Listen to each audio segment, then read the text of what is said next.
Today's weather. Showers during morning hours will provide something to discuss with co-workers during awkward silences. Scattered pulp and pulp gravy in the afternoon. Expect government lies by this evening. High of 74 Celsius heights. Wind velocity at whatever frightens you to keep checking the weather. 100% chance of the show entering your ear holes. Welcome to The Anomaly. The contradistinct, uncensored, unmonetizable, and deemed unwatchable by the mainstream masses. We are the ones they cannot control and attempt to hold back. But together, we form revolution. The Ramborgia. Welcome to John Rambo Presents the show. Stay ballsy. Don't take any shit from anyone.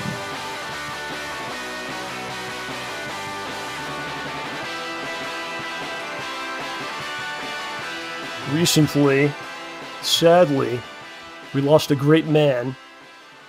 Someone who I did not know, but felt as if I had.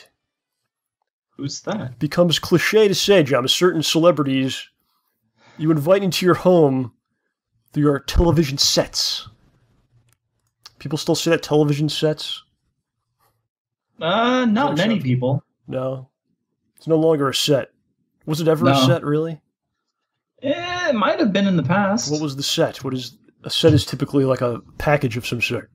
Yeah, but if it's just like the screen, what's the screen and the speakers? Is that what it would be? Or maybe the screen and a set-top box? No. I think you got it. You get the screen and the speakers. It's a set. All right, we're getting off the rails already. But it's they're people you don't know, but become part of your life. They become part of your childhood when you look back and you remember certain things. And in a way, it becomes like part of your family, by proxy. Like your family is in your home, like your mom's there, your dog. And then what's on the TV is like part of the household, right? Yeah. Especially if it's something you watch often, correct? Mm-hmm. You with me here? I'm with you, but I'm not sure where you're going. So we're not going down a dark route or something, okay? Mm-hmm. Just bear with me here. Can do. So they're there for you as well. Like with a flip of a switch, if you're having a bad day, you might put something on to make you feel better. If you're having a good day, it may make your day gooder, It makes you feel better about the chaos that is the world around you. And for some of you, that may be OJ here. OJ may be one of those people that you invite into your homes. Allow him into your ear holes occasionally. I was going to say literally until you said ear holes.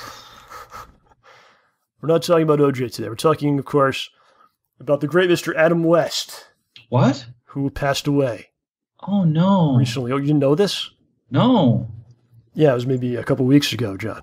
I did not hear this at all. There's all kinds of things going on out there. A lot of it has to do with Russia, something about that. Yeah, there's all kinds of things happening in the world. No, yeah, Mr. Adam West did pass away, sadly. Oh, no. I believe he was 88 years old. Okay, so he lived a full life. Yeah, certainly had an excellent life. So I'm dropping this on. He's like a bombshell here. Were you a big fan of the Batman 66 show? Did you watch the show at all? I just mentioned it last night when I was talking with somebody. He was saying, a friend of mine who hates DC, I was talking about, come on, man, Wonder Woman was at least, was the best DC movie since, one of the Batmans. He's like, and he looks at me and gives me a look like, really? I'm like, yeah, the 1960s one. It was awesome.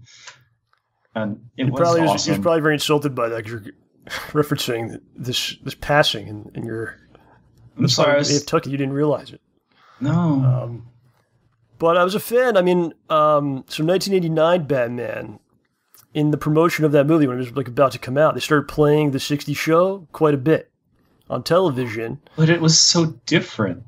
It was very different. But I was maybe 6 or 7 years old at the time. Yeah. So it was like, oh, Batman. And they'd play it all the time, just trying to capitalize on this big movie release and cash in some way. Like, we have these old Batman tapes. We've already paid for them. Yeah, let's do it. We'll just run them on TV. So it was on MTV. It was on the Family Channel, whatever it was.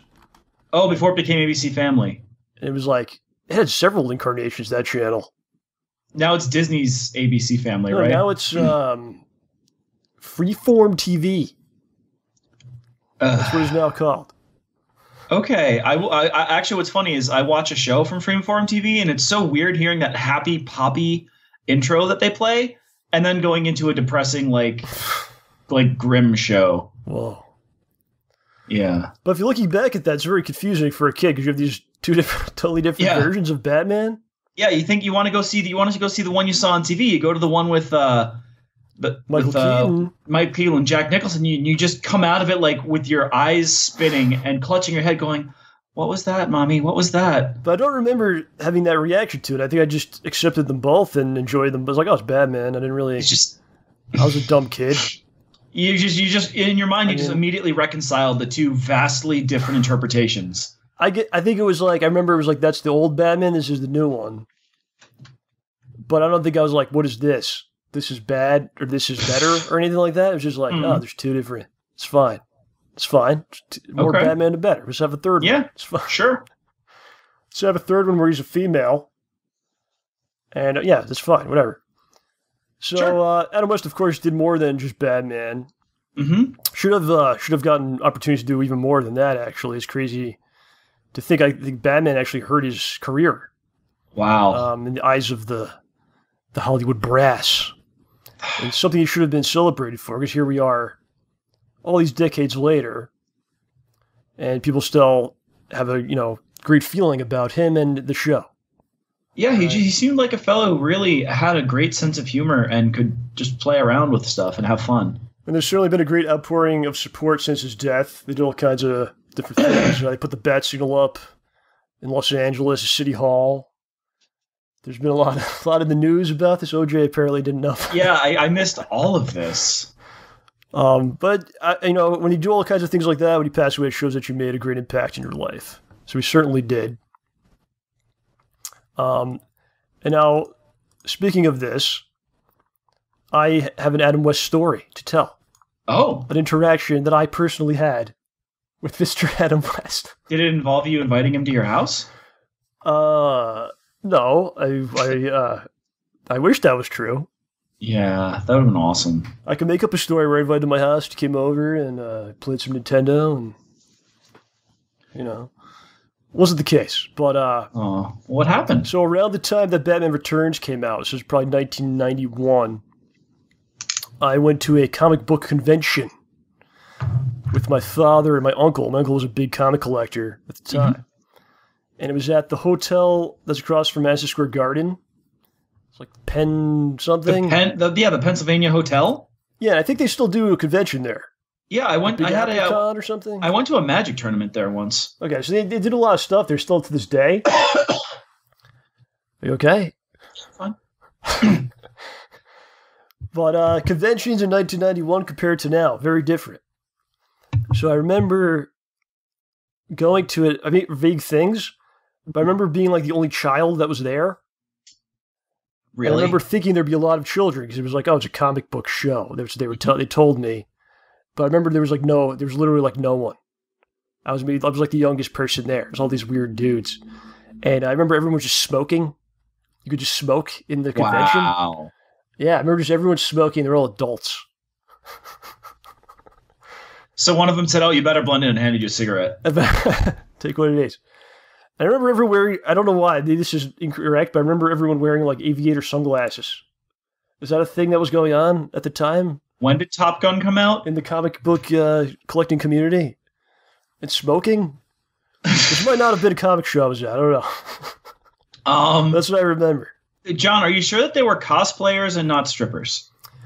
Yeah, I don't know. I have to. I don't know where my family brought me, but anyway, at this convention, Mr. Adam West was doing a panel. Wow! And in those days, it was basically just a Q&A thing. So we just sat down. It was like a little hotel convention room, and people were just throwing questions at him. And at the time, he was pretty down on the Batman Burton movies.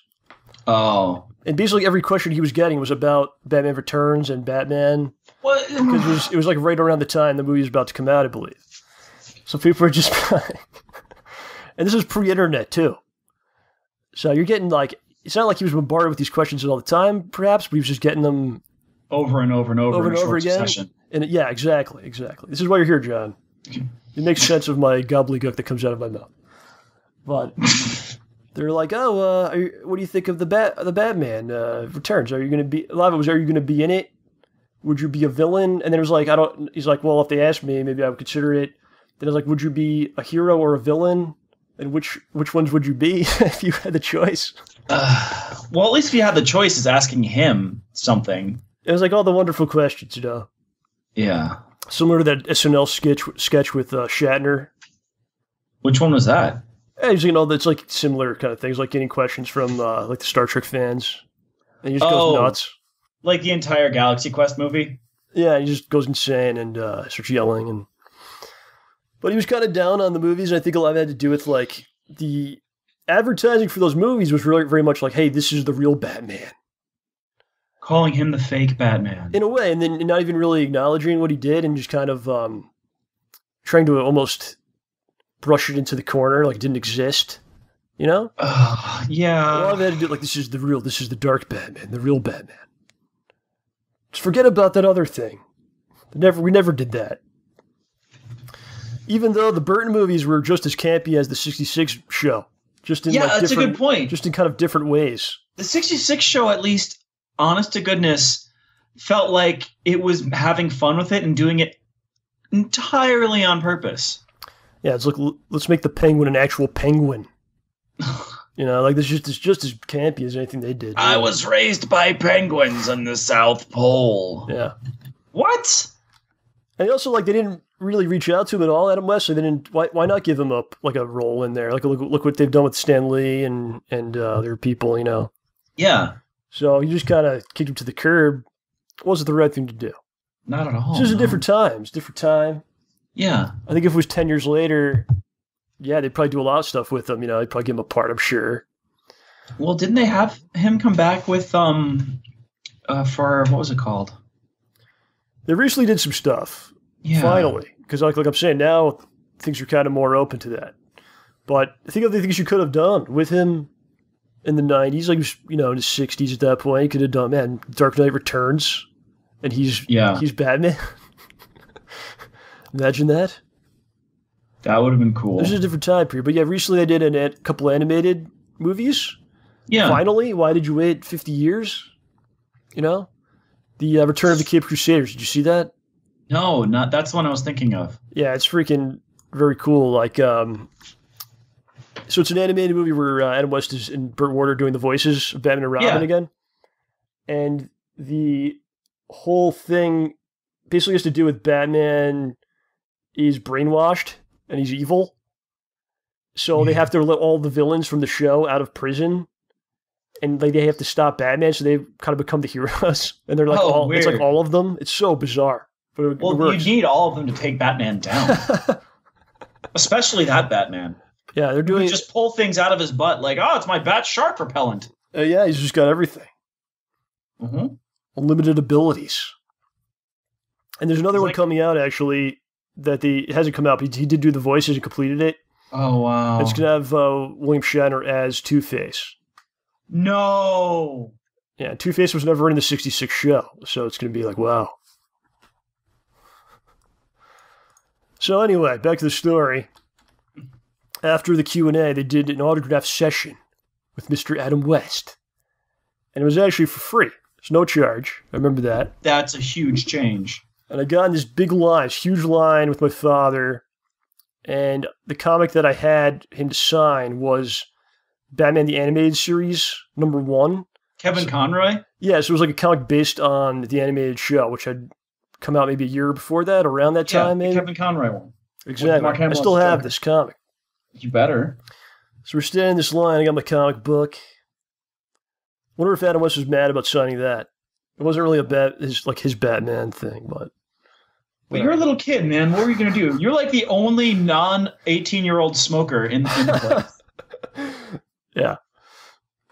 So I'm staring at my father. My father's a pretty clean-cut gentleman, professional-looking man. He's a nice person, and he comes off as a nice person. Yeah. He's basically a more attractive and smarter, more successful version of me. Or you could say I'm a worse version of him since I came from him. Anyway. So we're standing in the line. Dude. So we're standing in the line. And this random dude just comes up to us And he says, hey, listen, I got here late. This line is too long. Can you just get Adam West to sign this photo for me? Like, I really appreciate it if you just got Adam West to sign this for me. So my father, like, completely thinking this through, maybe thinking to himself, let me help this guy out. I'll help this guy out. Yeah. And being the nice gentleman that he is, he's like, okay, yeah, well, we could do that. That's fine. Just meet me in a little while and I'll give it back to you. So we wait on this line. And we get up to Adam West. And he's sitting there. And I give him my Batman, the animated series #1 comic. And he's like, hey there, old chum. Aww. What's your name? I don't think he actually said that. I don't remember exactly what he said. But I remember he said, hey, what's your name? So, my name's John. So he wrote on it, to John, Adam West. That's all he wrote. He didn't write like a message. Yeah. I was looking at this earlier today just to double check for the story. Aww. To John, Adam West. That's all. Not even from? No, just to John, Adam West. So, it was great. It was like really cool. I was like, thank you so much, blah, blah, blah. So my father has this picture that this guy gave him. It's like a picture of Batman from the 60s. And he gives it to him. And Adam West is like, hello, old chum. What's your name? Oh, no. What's your name? So my father doesn't know what to do. And he's like, oh, it's okay. No name's necessary. You just sign it. It's fine. So Adam West is like, no. What's your name? I like to write everyone's name so I know it's for you. So my father's like, doesn't really know what to say. He's like, no, I don't really need a name. It's perfectly okay. And then Adam West is like, listen, there's a big problem with people. They want me to sign things, and they try to sell the pictures, and they try to sell my autograph. And, I really just want to sign things for the fans. And, you're a fan, right? This is for you, right? And my father's like, yeah, listen, I'm not trying to sell it, but could you just sign it? That'd be great. He's like, I'm not gonna sell it. Just the most awkward thing. I'm watching this in horror as I'm a little child, and Batman is scolding my father. And as a kid, who are your heroes? Like your dad and Batman. They're like neck and neck, right? So I'm thinking, finally, I get to find out who's my real hero, Batman or my father. Who is he? And I'm sure my father's also just going through a lot of emotions here because he actually watched that show when it was new, when it was on TV. Yeah. The first time. And I'm sure he's very uncomfortable. And I don't know. I don't know what you do in that situation. I probably would have just been looking back at it. Okay, yeah, just don't sign. Or you tell him, this guy asked me to do it. But I don't know. It's just a very weird situation, right? Yeah. And you're kind of being pushed along quickly because there's a big line. Yeah. So anyway, Adam West just kind of begrudgingly signs because there's a big line and just, okay, fine. Just move on. And then the guy comes over, he just kind of takes the photo and walks away, and that's it. Oh, man. You know what? What you could have just said, what's your name? My name is Guy. Yeah. You could have made up Guy, a name. Adam West. But then it's this guy might be mad. Yep, he'd be furious. There's no good answer because you tell Adam West, this guy gave me the photo to get it signed. It sounds like you're making it up, number one. Yeah. Number two, you're probably not supposed to do that. Yeah, think of it this way, yeah. And the other thing is, if you just give a name and the guy signs it, then the guy might be pissed, and who knows who this guy is? He might be crazy. Yeah, the thing is, and that's, so he's the sort of person who would dupe you into doing something he doesn't want to get in trouble for. He would get so angry. Honestly, It's a win-win for him because if you don't get it signed, if you get it signed, he wins. If you get it signed with a name, he gets mad at you and says, "Oh no, that picture is worth a lot of money. You need to give me $50." Yeah, who knows what would have happened? So I don't know. What do? You just don't help people in the first place. So no good deed goes unpunished. Yep, that's the phrase. I've learned it well. So I feel like that happens to you too. The only two people this happens is my father, where we're just out somewhere and someone will just come up to him and ask for directions or yeah. That happens to you, and then you, if I'm with you, sometimes that happens as well. It happens to me all the time. What's going on? I don't understand it. It's something in the eyes, just kindness radiates from you. I don't know. Well, if you're talking about me, it's probably the raccoon eyes I've got. This man is of no threat to me. Yeah, this man is too exhausted to throw a punch. Let's ask him how to get to lunch. So when Adam West passed away, I was saddened, but it made me kind of think of this.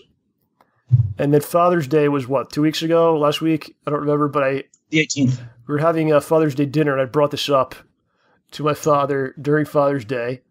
And he's like, you remember that? How do you remember that? But it's something I really vividly remember because it was so insane. Yeah.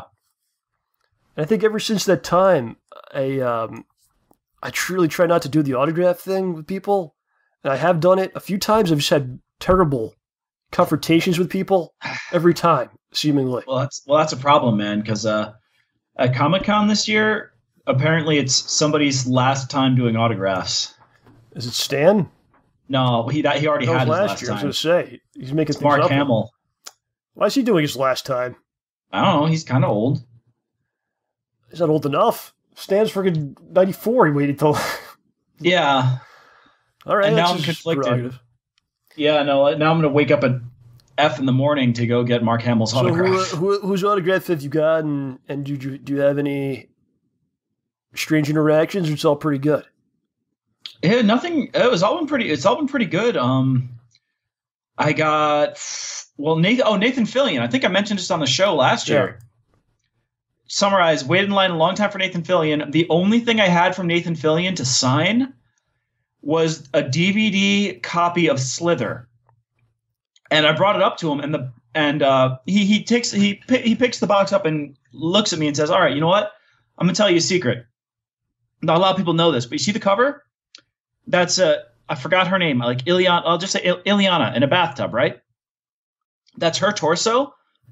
But see those legs sticking out at the end? Those are my legs."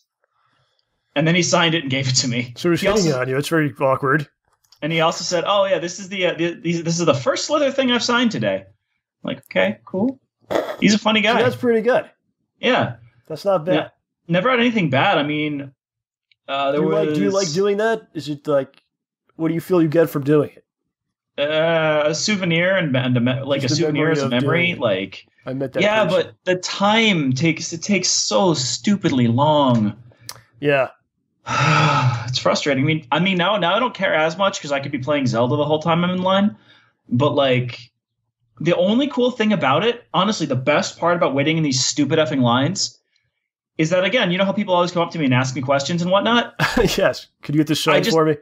I just wait in line talking with people, and I've met some pretty cool people. When I was waiting to get a photo with Steve the Pirate, a.k.a. Wash, a.k.a. Alan Tudyk. Yes, I remembered by the time I ran out of character names. I just spoke with a couple of people the whole time. They came, I think they came up from like Virginia or Philadelphia. Spoke with them for a bit. I spoke with before Nathan Fillion. I was speaking with a girl for a while who was like a huge Firefly fan, and then a couple other people who came by. Well, you expect people with similar interests as you would be trying to also pay for this person's autograph. Yeah, the sad thing about Alan Tudyk was I could either get his autograph or a photo. I got his photo.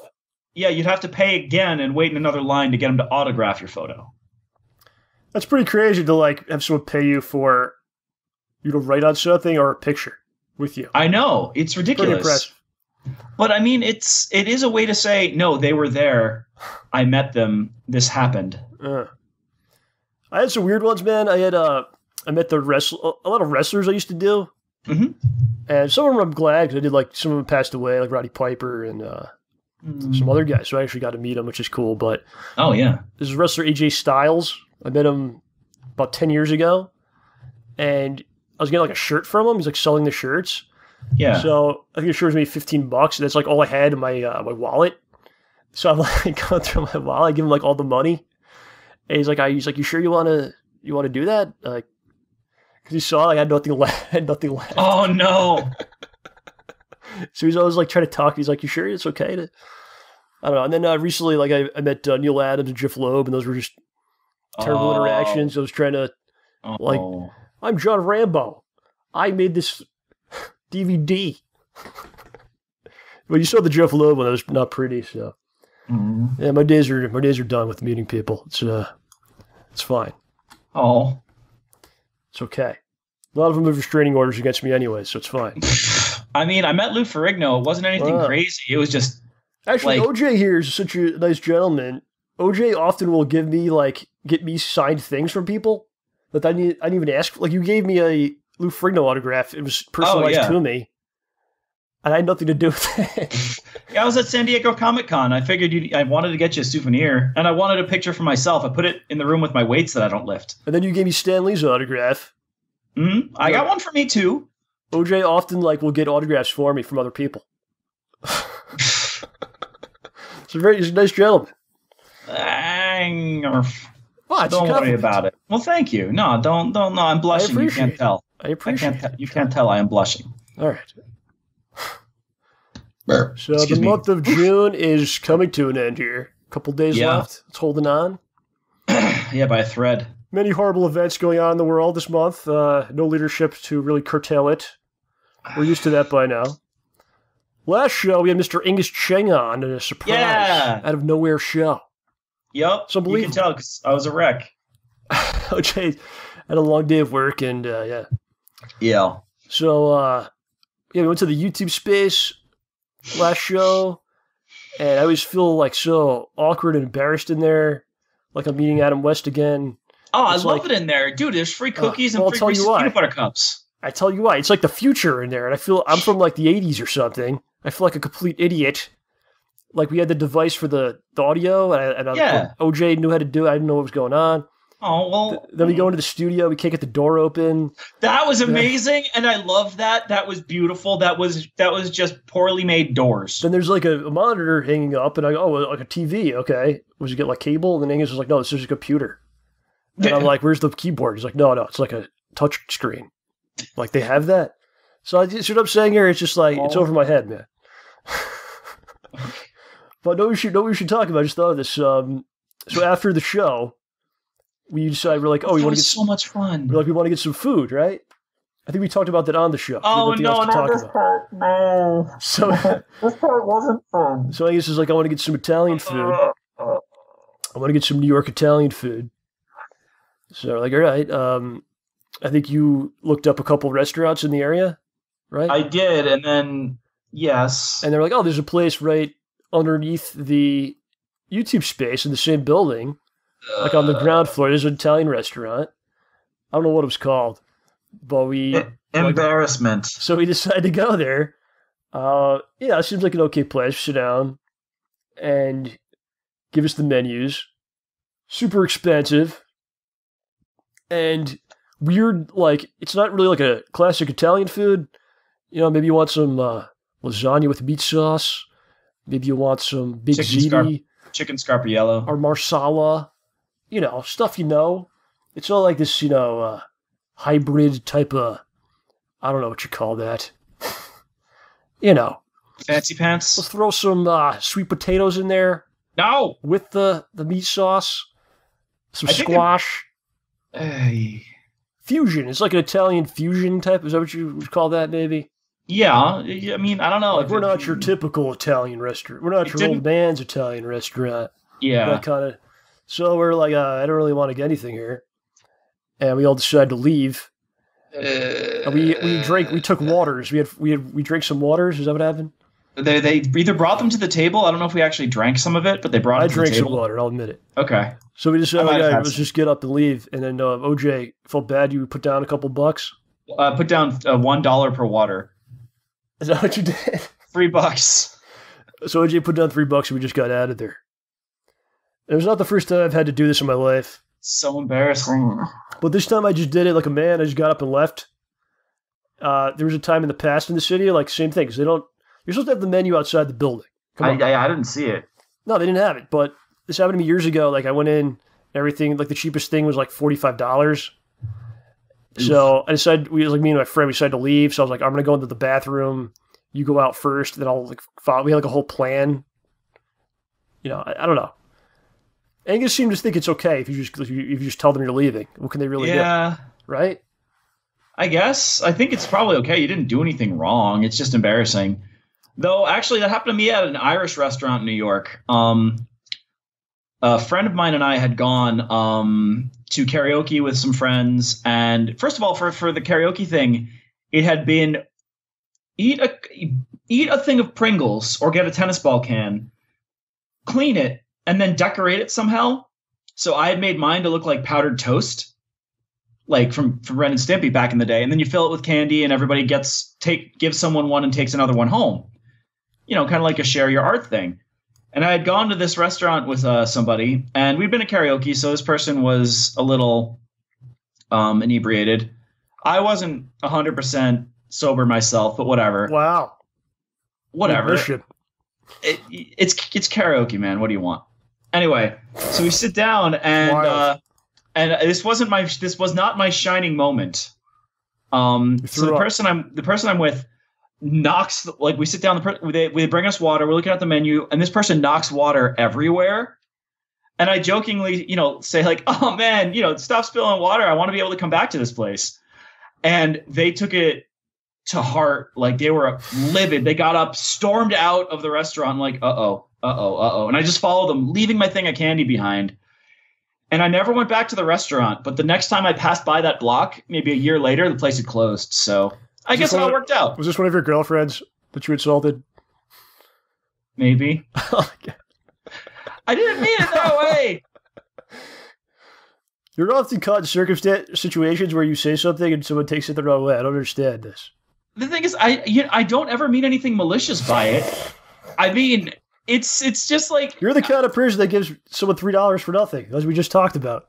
Yeah, I think I gave them $2 when we left, too. And they got all my candy. Well, anyway, so we found a place we like, though, right? What was that place called? Do you remember? Yes, it was the name of a type of food. Basil? No, basil. Yeah, it might have been it, actually.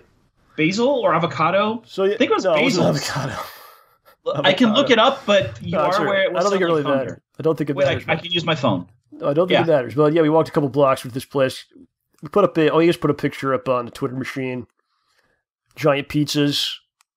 It was crazy, yeah. We had a good time. Did you heat that up the next day or what? It was so good. Oh my gosh. And it was basil, yeah. Nope, that's Brooklyn. It was great to meet the man in person. Oh, Angus, yeah. Dude, he was really cool. We sat there and ate pizza with him, and the funny thing was, we're like, we ordered 2 pizzas for the 3 of us. Yeah. They were zicking huge. And the thing was, we ordered a margarita pizza because that is the classic. Yeah. Classic. That was the best margarita pizza I've ever had because they didn't just start slicing a tomato and putting it on top, which I always find to be incredibly stupid. It was one of those like surreal moments for me. Like, this happens to me a lot. I don't know. Maybe I'm just an overly emotional person or something. But I'm like, I'm sitting here with my childhood friend who made a podcast with me that put us in contact with a dude from Hong Kong who makes games, who's now here with us in Manhattan, and we're eating giant pizzas. Yeah. I was like, that's pretty cool. And we just made a show that some people might watch and enjoy. Might. So it was just pretty good times. And it was artichokes basil pizza. It was really good. And it was good. So young OJ here's been up to some things. I'm keeping track of what you're doing, John. I don't think I know. Oh boy. Which one now? What have I done? OJ's revived his YouTube channel. YouTube.com/Fresh OJ Some Pulp. First time you put a video up in, 4 years or something? Yeah, well, I promised someone I would do it, so I had to. Who is it? I promised Vita that I would play a game called Lucius and stream it and then upload it to YouTube. Several of the viewers are harassing OJ into playing video games, and he's taking them up on this. Well, the thing is, I've learned what they're trying to do. What?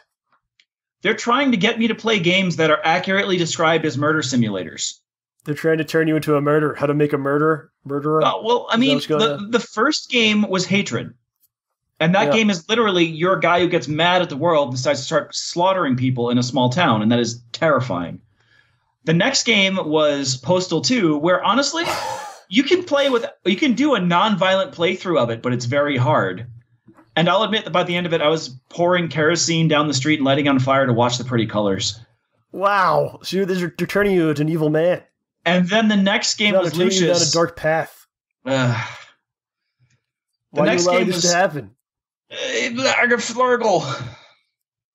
The next game was basically, what was it like? What's the movie where like the devil is like inhabiting a baby and the baby starts killing satanic creations like you and your. Well, that's what it was. You play here. as a 6-year-old kid who starts murdering people because the devil tells you to. How do you murder them? It depends on the person. First, you lock someone in a freezer. These are games.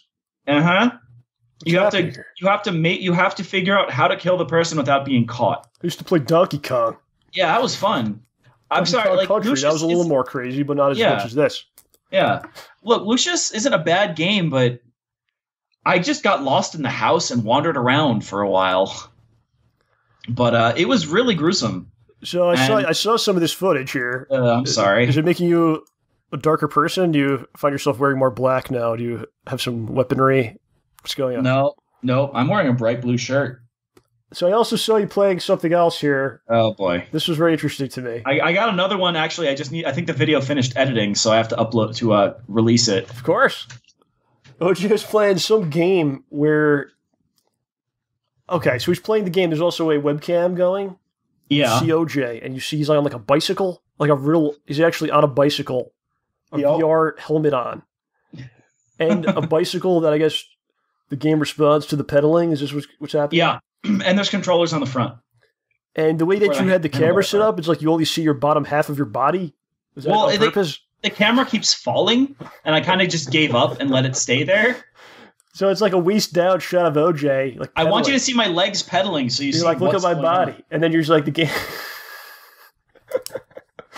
I got a pretty good laugh out of this whole thing. That's good. I was pretty entertained by it. Well, here's the thing. Basically, that's my exercise routine. So I figure if I'm exercising, I might as well. If I'm exercising and playing the game, I might as well stream it. And if I stream it, I might as well upload it. So that's what I'm going to be doing for the next foreseeable future. When I exercise, I'm going to upload it, and we'll actually see if I get better at Rocket League or skinnier at all. So I'm going to keep track of how far I am from my weight goal or how much weight I've lost since the last time I played. If you want to see OJ's lower body sweating for you in real time, there you go.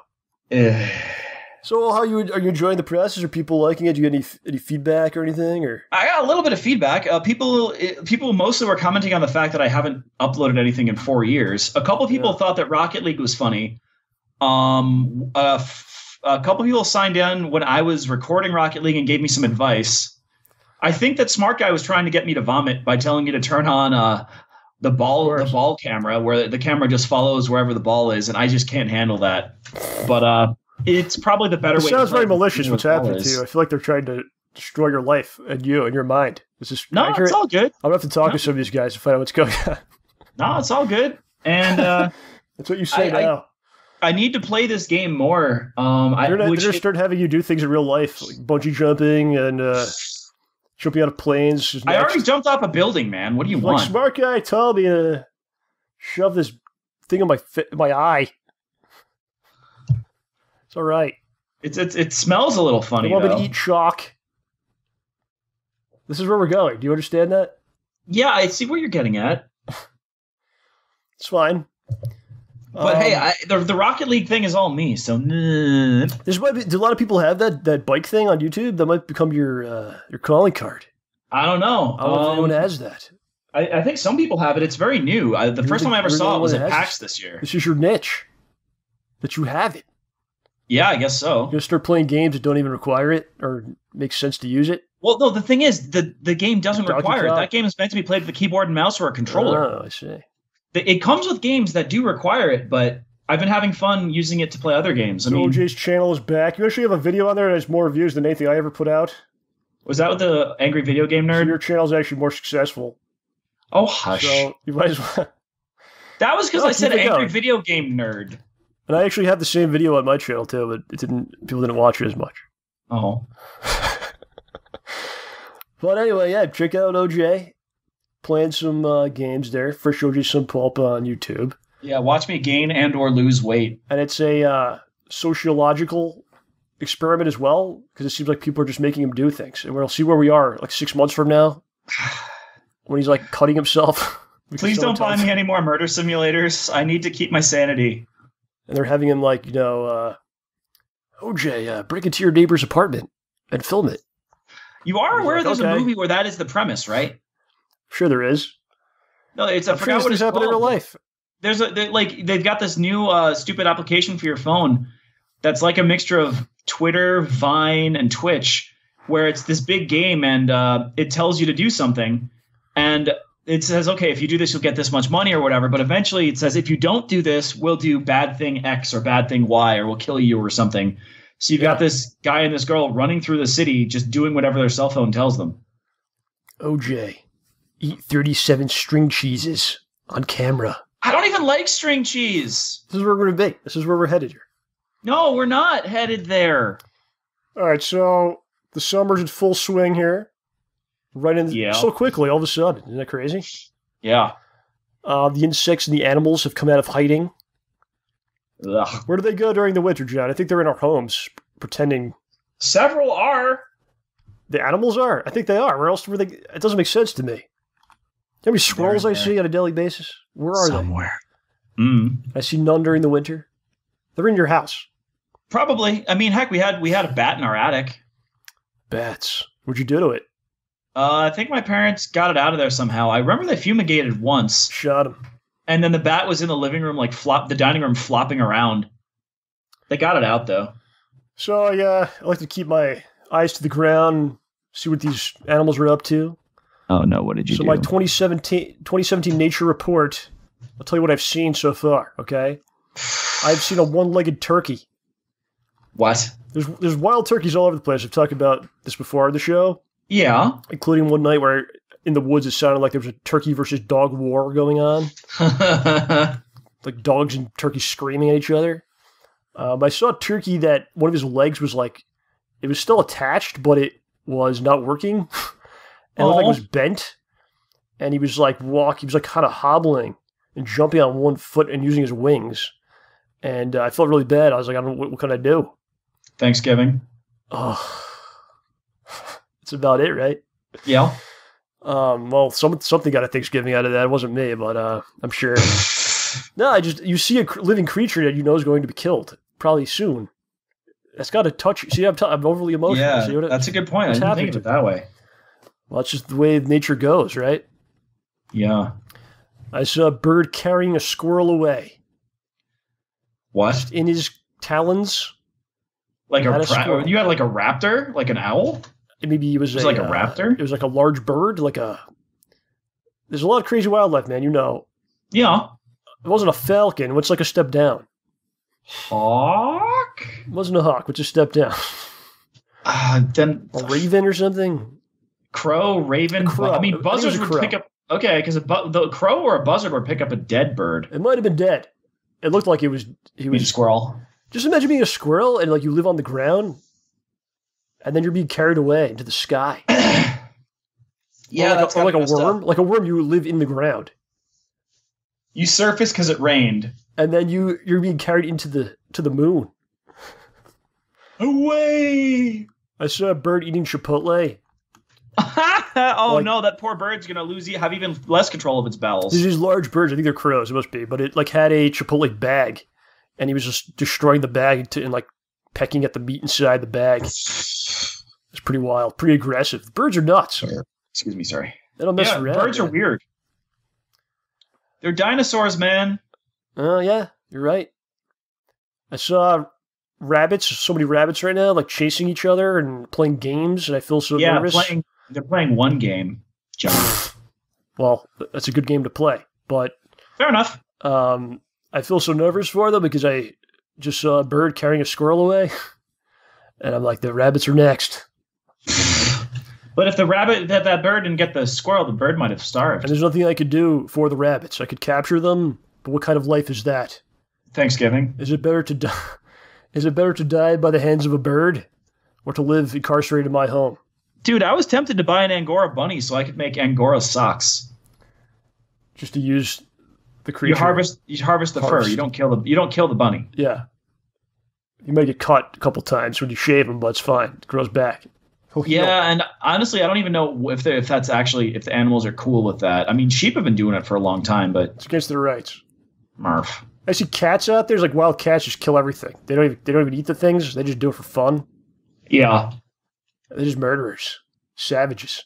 Cats are jerks. And then one day I was going to work in the morning. I opened the door. There's a giant turtle laying eggs. Wow. Like right in the dirt. Like they dig holes and they stick their ass right in the hole. And they sit there for like a half hour. Ugh, that's to lay how many eggs? I have no idea. But it didn't even care I was there. I just kept going. It was a monster. Those things are talking about dinosaurs, man. Those things are like prehistoric looking. They're kind of scary. And then the last thing, I was stung by a bee. No! And OJ hates bees. The worst. Tell us about the bees, John. You hate the bees? I've been terrified of bees ever since I was a little kid. Even before I don't know if I was terrified before the first time I got stung. But so you were stung by a bee. What age were you? 4, 5, or 6, I think. At the age of 4, 5, or 6, you were stung by a bee. I was at the pharmacy with my mom sitting in a van. So a good place to get stung, really, all things considered. Whoa. Whose van is this? Did you get my mom's van? No, we had a Dodge. I don't think you were stung by a bee. You were stung by something completely different. Wow, that is dark. Have you been playing any simulators, John? No, but tell us the story. I'm sorry. All right, so I'm a little kid. I'm sitting in the van. I've got a Hi-C juice box. And I'm like, Hi-C, nom, yum, yum, delicious. Love it. So good. And I think I spilled it on my back. Yes. And a bee got, I don't know. I was a stupid little kid, man. And I think a bee got in there and found me. And was like, oh, juice, nom, delicious. I'm going to eat this. And then the effing thing stung me when I'm just sitting there minding my own business covered in juice. You're having a great day, drinking some juice. No gin. Yep. And suddenly, calling back to a previous show episode. Suddenly, this bee infiltrates your space, your safe space. Yep. Attacks you. It happened another time, too. This time it was a wasp. I was at my friend's house, and I was probably in middle school. I was in elementary school.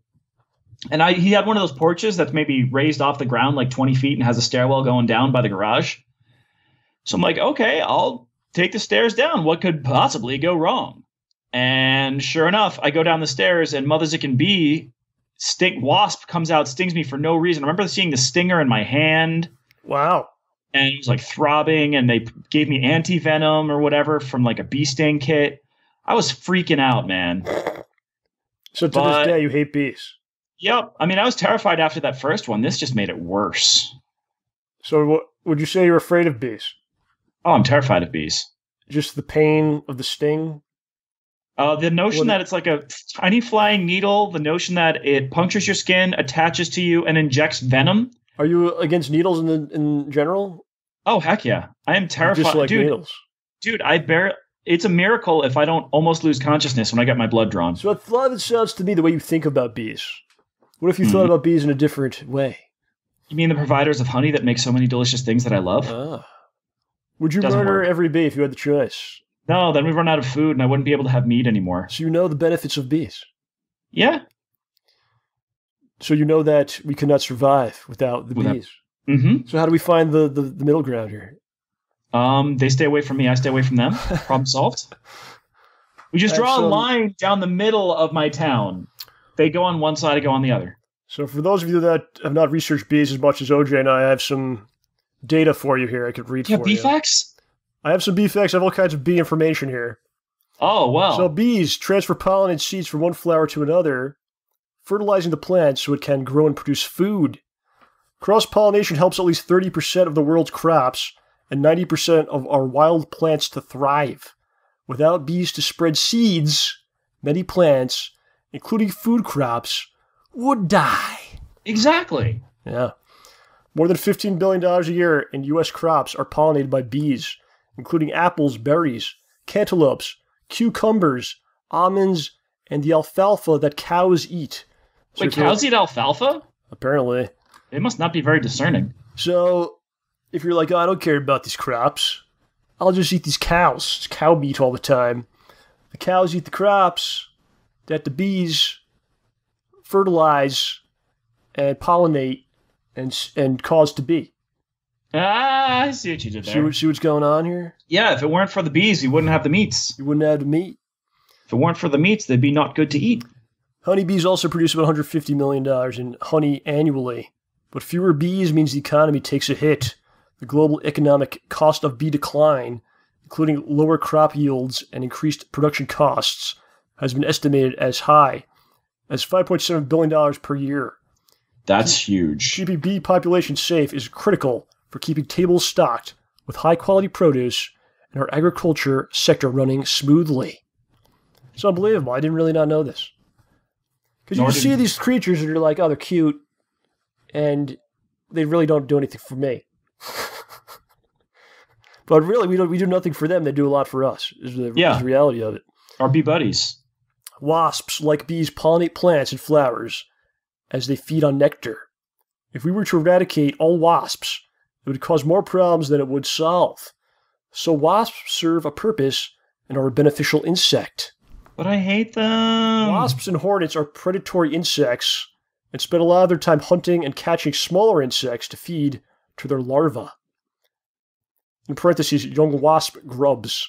The insect prey is killed by the adult wasp, chewed up into small food packages, and taken back to the nest. These food parcels are then fed to the young wasp larvae, which turn into the exoskeletons of these prey insects into a sugary solution, which they feed back to the adult wasp. That is very complicated and crazy. Wait. The babies feed the adult wasp? Yeah. That's bass-ackwards. They take these other insects, they mush them down, feed them to the larva, and the larva turns them into this other stuff, and then they eat it. Then they eat that. That's gross. Super complicated, man. How did that even come to happen? I don't know. That's just how it is. I mean, every now and then I wonder about, like, people and how the heck we got to where we are when babies can't do anything on their own for years. It's true. That's nothing compared with these things do. What if you had to have a baby that you give, like you eat this you eat these potatoes, you chew them up, you give them to the baby. Okay. The baby craps them into some other, that's your food.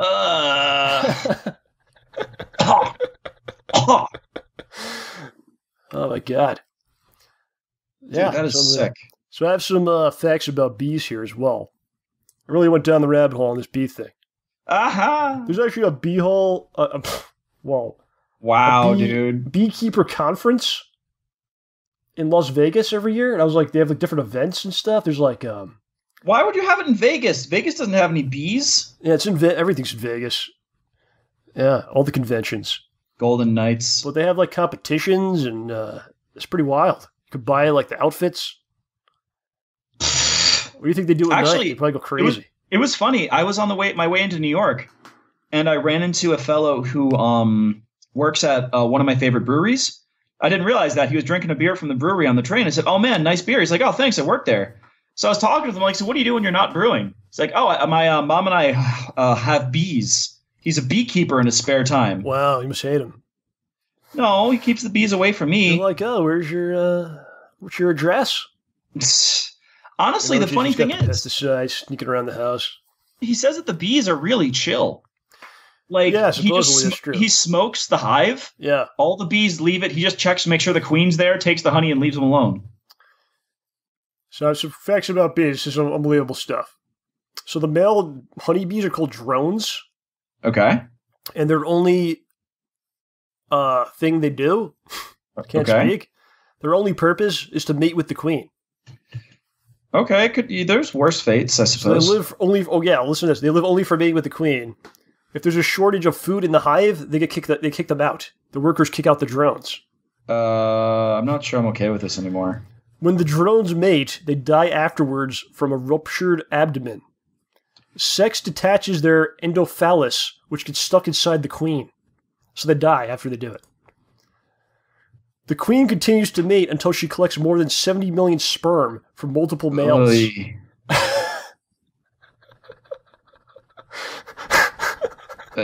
Sure. Okay. How many males would that be for 70 million sperm? I don't. A bee's pretty small. It's got to be at least half the 30 million males. I would just. Oh my gosh, dude. And do you think they know they're going to die? They probably don't even know. No, well, dude, if people knew they were going to die when that happened, what do you think would happen with praying mantises, right? They have no idea. Probably not. The female's just like, hey man, how you doing, big boy? Oh, I'm doing fine. You wanna? She's like, yeah, let's. And then she bites his face off. Isn't that the cruelty of nature, though? Because they're programmed just to get this done, right? They're programmed to want to do this.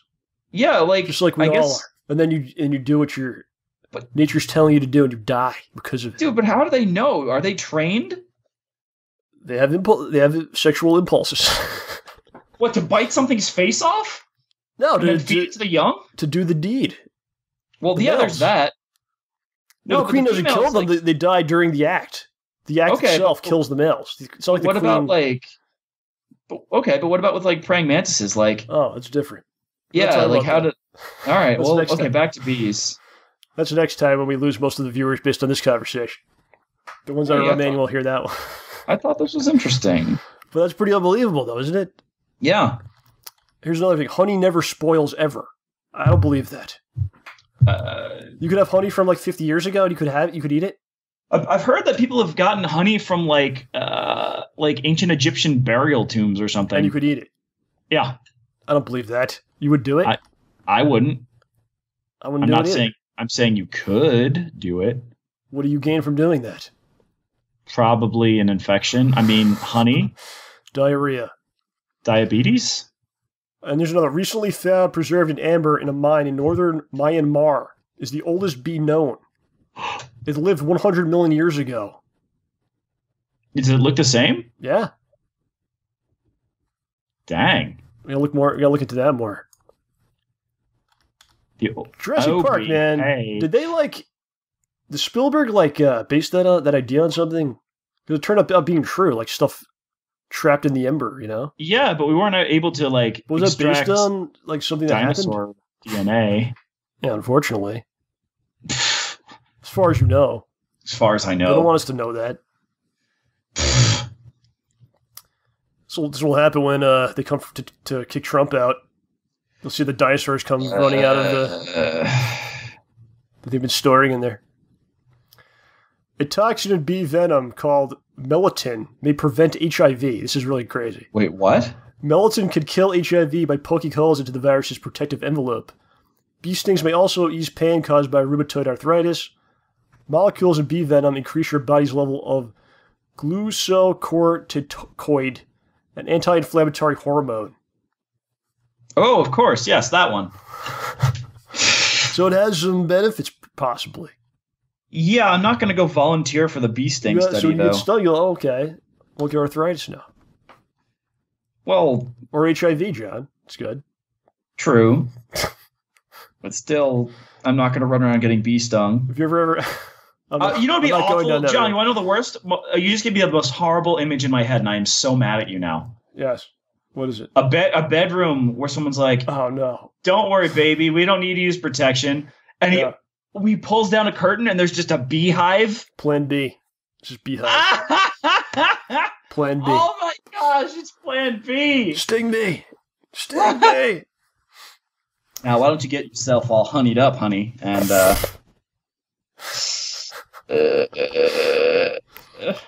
I'm not proud of my thoughts during this episode. During chillier seasons, worker bees can live for 9 months. But in the summer, they rarely last longer than 6 weeks. They literally work themselves to death. Literally. Literally, it said that. But they work so hard during the summer, they die. That's a little messed up. They're like, oh my God, they're unbelievable. They're unbelievable. If they were just bigger, I mean, they would probably take us out. Like Africanized bees are? We need them, John. I know, but we don't need the Africanized killer bees. I'm standing up for the bees here. against your prejudice. Okay. Bees are hardwired to do certain jobs. Scout bees, which search for new sources of food, are wired for adventures. Adventures? Soldier bees, discovered in 2012, work as security guards their whole life. 1% of all middle-aged bees become undertakers. A genetic brain pattern compels them to remove dead bees from the hive. But most amazingly, regular honeybees, which perform multiple jobs in their lifetime, will change their brain chemistry before taking up a new job. This is unbelievable. We got people walking around. I don't know what to do with my life. So you're saying they should just turn into bee? They should just take the bee route, and you can't. You're a human, not a bee. You can't. The bees are already evolved beyond you. They know exactly what they're doing. Beyond you. I see. What they're supposed to be. The bees know what they're supposed to be. And the bees can become something other than what they were born to be. They can, yes. I don't know how that works. They didn't explain that. But they just do it. You don't have to go to school. It's like a lawyer, and you're like, now you're a boat captain. It would take some adjustments. The bees can just do it right away. Change your jobs right away. Honeybees make out faces the same way we do. What? They take parts like eyebrows, lips, and ears and cobble them together to make out whole faces. It's called configular processing, and it might help computer scientists improve face recognition technology. So they might know who you are, John. The bees know who I am? They can recognize faces, so if there's a bee and you like swap the bee or something, and then it'll come after you later. It may remember who you are and come after you. See? I'm not crazy. They are hunting me. But you're attacking them first. No, they're attacking you first. I'm innocent. That's it. No, you bee. Even in beehives, there are workers and shirkers. There's lazy bees. Researchers at the University of Illinois found that not all bees are interchangeable drones. Some bees are thrill seekers, others are a bit more timid. A 2011 study even found that agitated honeybees can be pessimistic, showing that, to some extent, bees have feelings. Bees can... What? Pessimist? How do you have a pessimistic honeybee? The frell is that They aren't mean? agitated, they have a different personality. They have feelings. Isn't that so, like, human of us?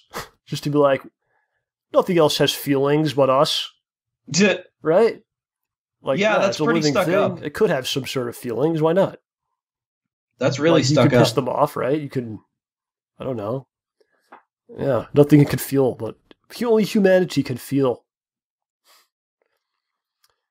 And the last one here, according to an old wives' tale, a bee entering your house means a visitor is on his way. If you kill the bee, the visitor will not be a pleasant one. Yeah, the visitor's an effing bee. Yeah, the visitor's other bees coming to avenge the death of the one you killed. OJ. I didn't kill him. The only bee I killed died because it stung me and died. Because that's what happens when they sting you. They die. Because they died. You don't kill the bees, man. They can recognize your face. I don't want to kill them. They know. They're the bee cops. They're necessary for our crops and food. How are you going to... We need to hear an answer from you. How are you going to change your approach to the bees going forward? I don't approach bees. I run away from bees. Will this fall on deaf ears? No, I'm going to run the frell away from these mother zickers. Hear my voice in your mind when you see a bee and not harm the bee. Please. I don't plan on harming the bee. I plan on running from the bee screaming. Harm a different animal. Ant, they don't matter. Dude, they will... Yeah. Spiders, fine. Kill them.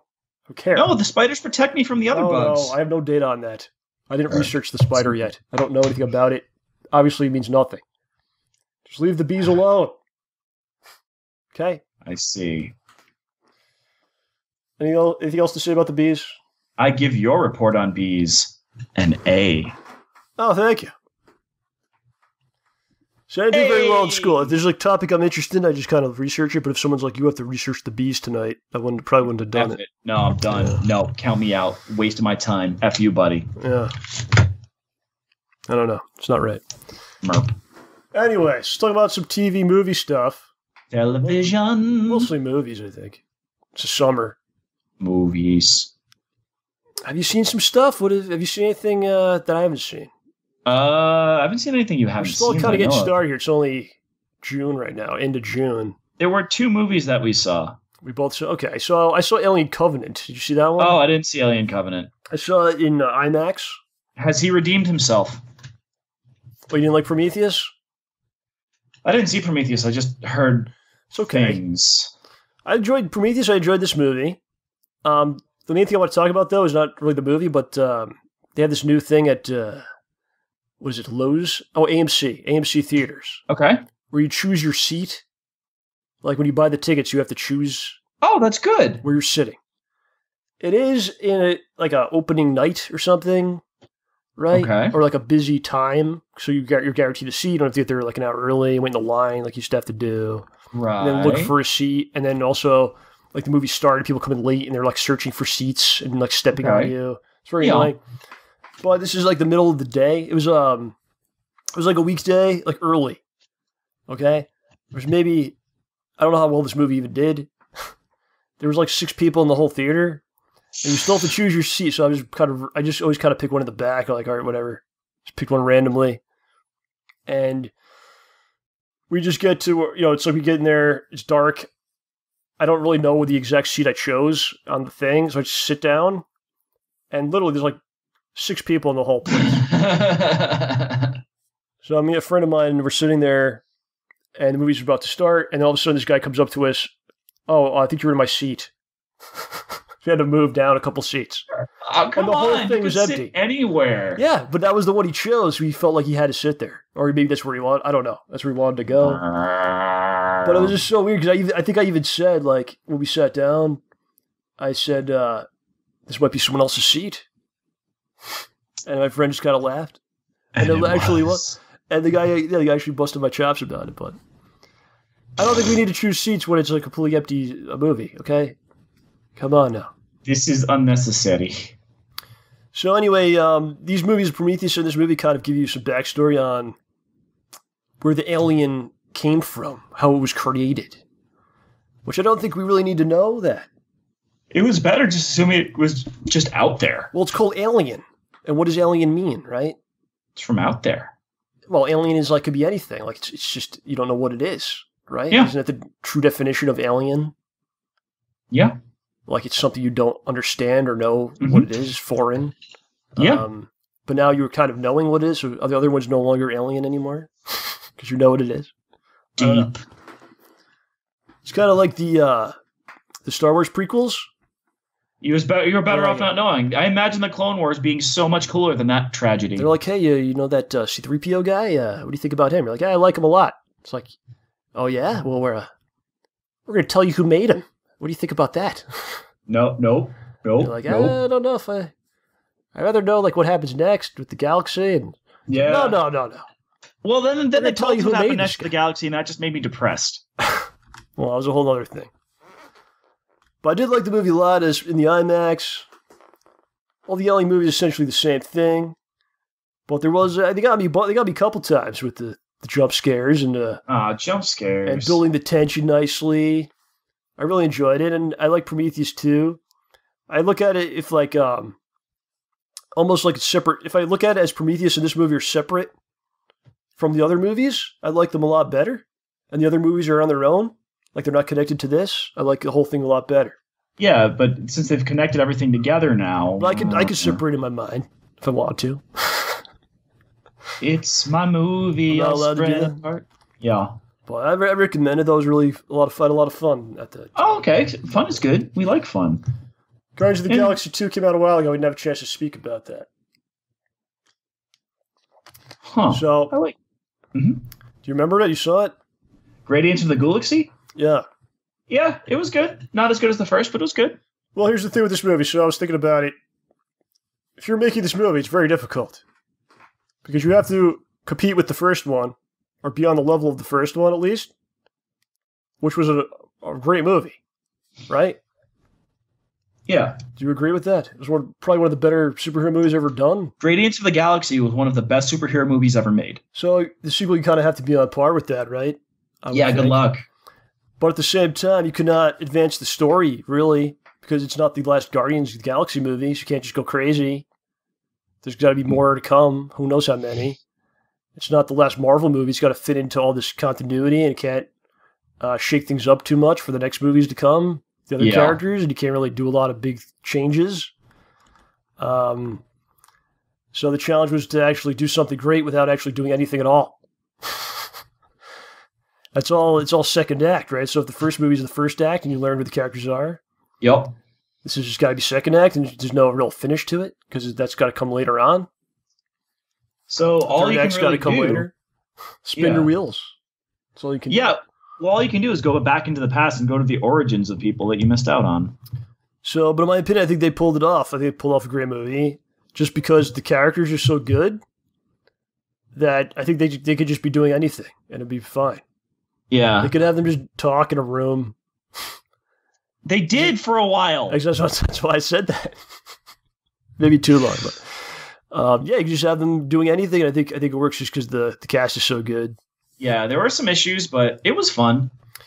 Yeah, it had a kind of the plot's like kind of a little tropey where like one character trusts someone, the other characters don't, and then the character gets mad at them. Right? You know what I'm saying? Like that's been done a lot of times. Yeah, and they, Well, you can talk about it. That's what we're doing. No, I mean, are we doing spoilers here? Yes. I mean, they brought his dad, who was pretty cool, but it was just kind of like, I don't know. One thing I did like about that, though, is they finally described why nobody likes Yondu. You got a little bit of a more backstory, yeah. Yeah, nobody likes Yondu because he was ferrying children to a planet. He didn't understand for like probably the first 8 kids that every kid he brought ended up dying. Yeah, it worked really well, actually. Yeah, explained why he picked him up. It was though it was why he took him into space. Yeah, though it was really funny why they both said like both Star-Lord and Yondu said at one point like at different times. So why did he keep you around? Why'd you keep him around? He was small. He could fit into tight places. They both said the same thing. Yeah. But the most masterful part, I think, of the movie, not masterful, but I don't know if it was a little overdone, but they were basically showing, hey, look, here's Star-Lord's father figure. Yeah. Here's Star-Lord's actual father. Oh, look, they're both dead now. Yeah. Oh, okay. But the thing that really got me weird, what was weird, was the random cameos. Yeah. I could not see, hey, look, it's a Ravager played by Sylvester Stallone. I saw, hey, it's Sylvester Stallone. Oh, that's cool, though. Yeah, he's Sylvester Stallone. It is. Well, it was supposed to be, though, I think, right? Like, yeah, I don't think they were trying to mask that at all. Dude, how much you want to bet that now Sylvester Stallone's like, dude, you won't believe this. I was in a movie with Chris Pratt. He probably didn't even know what he was doing. Just paid him his money. He shows up. He was perfect for being the slightly older, self-righteous. Well, look, I'm a big fan, so I'm always happy to see him. I'm not going to get down. But yeah, Kurt Russell in there. He was great. I mean, it was a little weird. Now I have to wonder, are they going to give like Chris Pratt every now and then special powers? Since apparently he's part God or part celestial or whatever. Well, I think that the planet being destroyed kind of takes away because his power was connected to the planet. But maybe they can get around that somehow. Because he's got, at times you can do something. I don't know. He's half his dad, so there's something. Maybe that's why he's got this absurd luck. That's different than the comic. His ego was never his father in the comics. His father was an alien and a jerk. So they kept that part. Yeah. Yeah. But yeah, ego was a totally different deal. So they kind of made it that. It's interesting. It didn't feel... It was interesting because like the plot was basically the world's going to be taken over by this character. So like the world was at stake.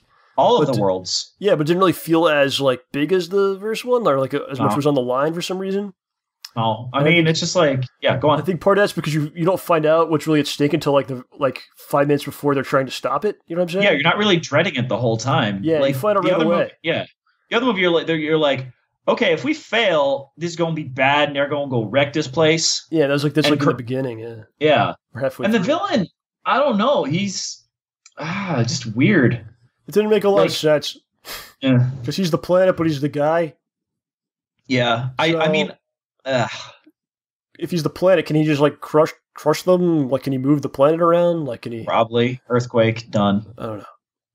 Well, he couldn't afford to kill Chris because he needed Chris Pratt alive. Yeah, he wanted him alive to kill him. Well, there's so much good in this movie, like the just that scene where, do you have any tape? That was beautiful. Like that. Oh my god, it's just pure genius, you know. And that's something that would never been allowed in the past in these kind of movies. It's almost like a genre bending thing. It's like almost like a Seinfeld bit or something. Like we got tape? No, I don't have to. And there's like a war going on. He's like, well, they might have tape. Ask them. Ask Yondu. It's like, did you ask Nebula? He's like, yeah, I did. He's like, no, you didn't. You know, I was like, oh, it's so good, man. And then he's like, if anyone was going to have tape, it would have been you. Right. Good point. Oh my god, so that was so awesome. And then that scene with Baby Groot, where they're Yondu and Rocket are in the jail cell, and they're telling him like what to get them out. He's so dumb. And he's just bringing random stuff. That was beautifully done.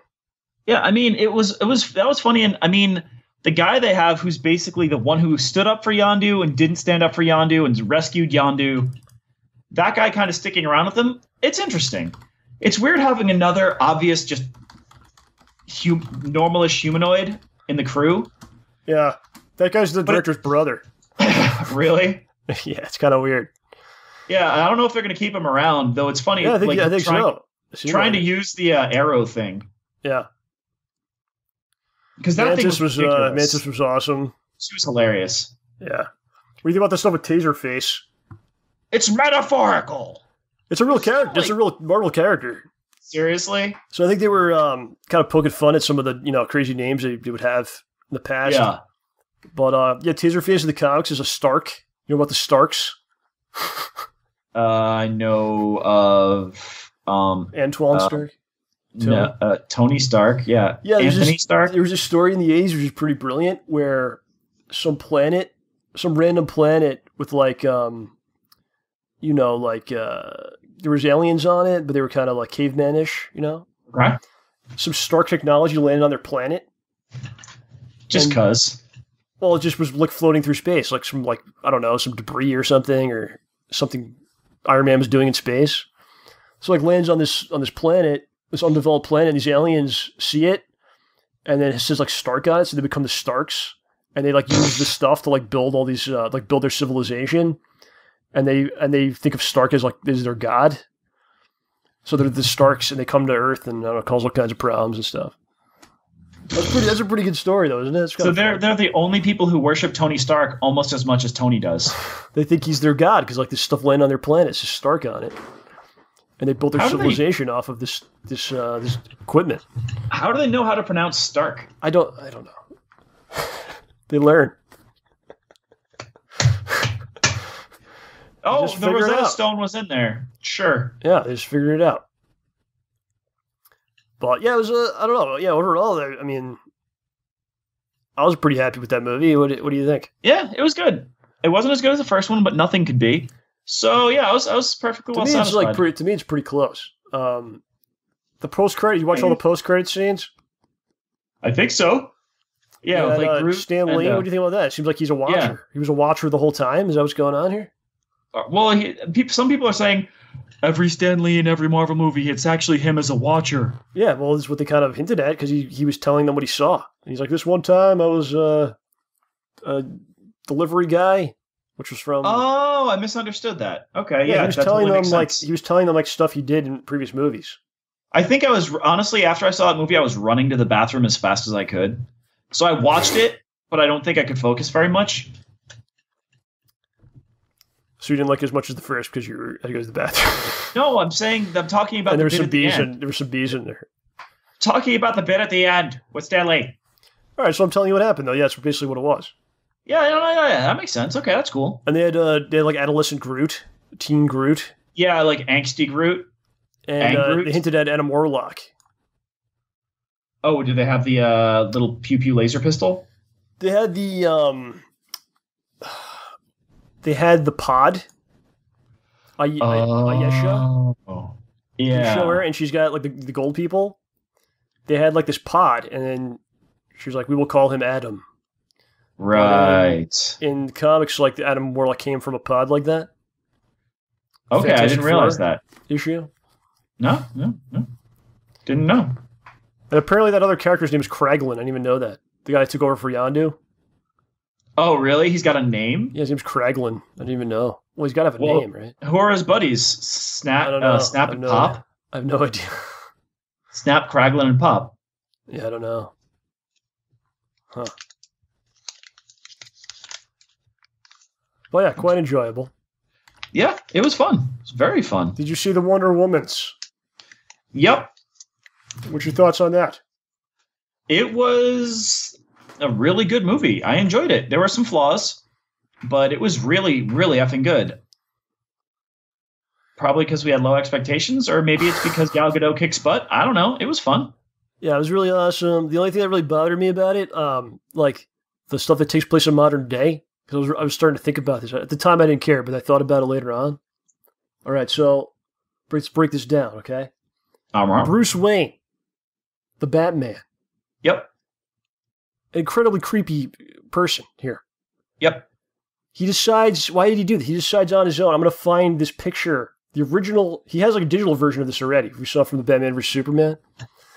But he's like, I'm going to find the original photo of Wonder Woman, who I just met. I barely know her. I'm going to find this proof that she's not who she says she is. A picture of her from World War I era. Yeah. Why is he doing this? He just decides to do it because he can? Because he's a creep? He then gets the photo somehow. Who knows what he had to do to get it? Probably this Batman probably had to kill a bunch of people like he did in the other movie. Yep. But anyway, he doesn't bring it to her or give it to her on his own. Maybe like a conversation. He puts it in the mail, and he sends it to her job. Yeah. And where was she working? Looked like a relics gallery. It was like a museum or something. Was it the Louvre? Yeah, it looked like the Louvre. I should know. I should. Did you have a diarrhea in the Louvre?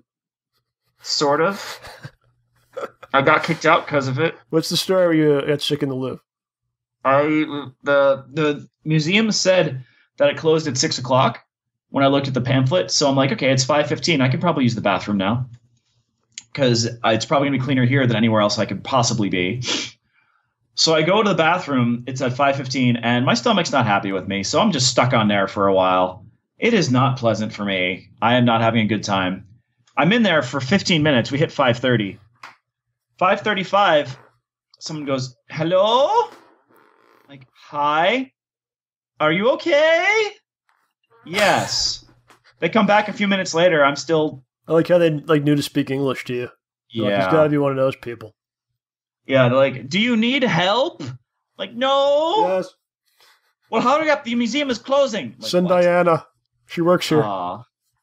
They were yelling at me saying the museum is closing. I'm like, it's 5:40.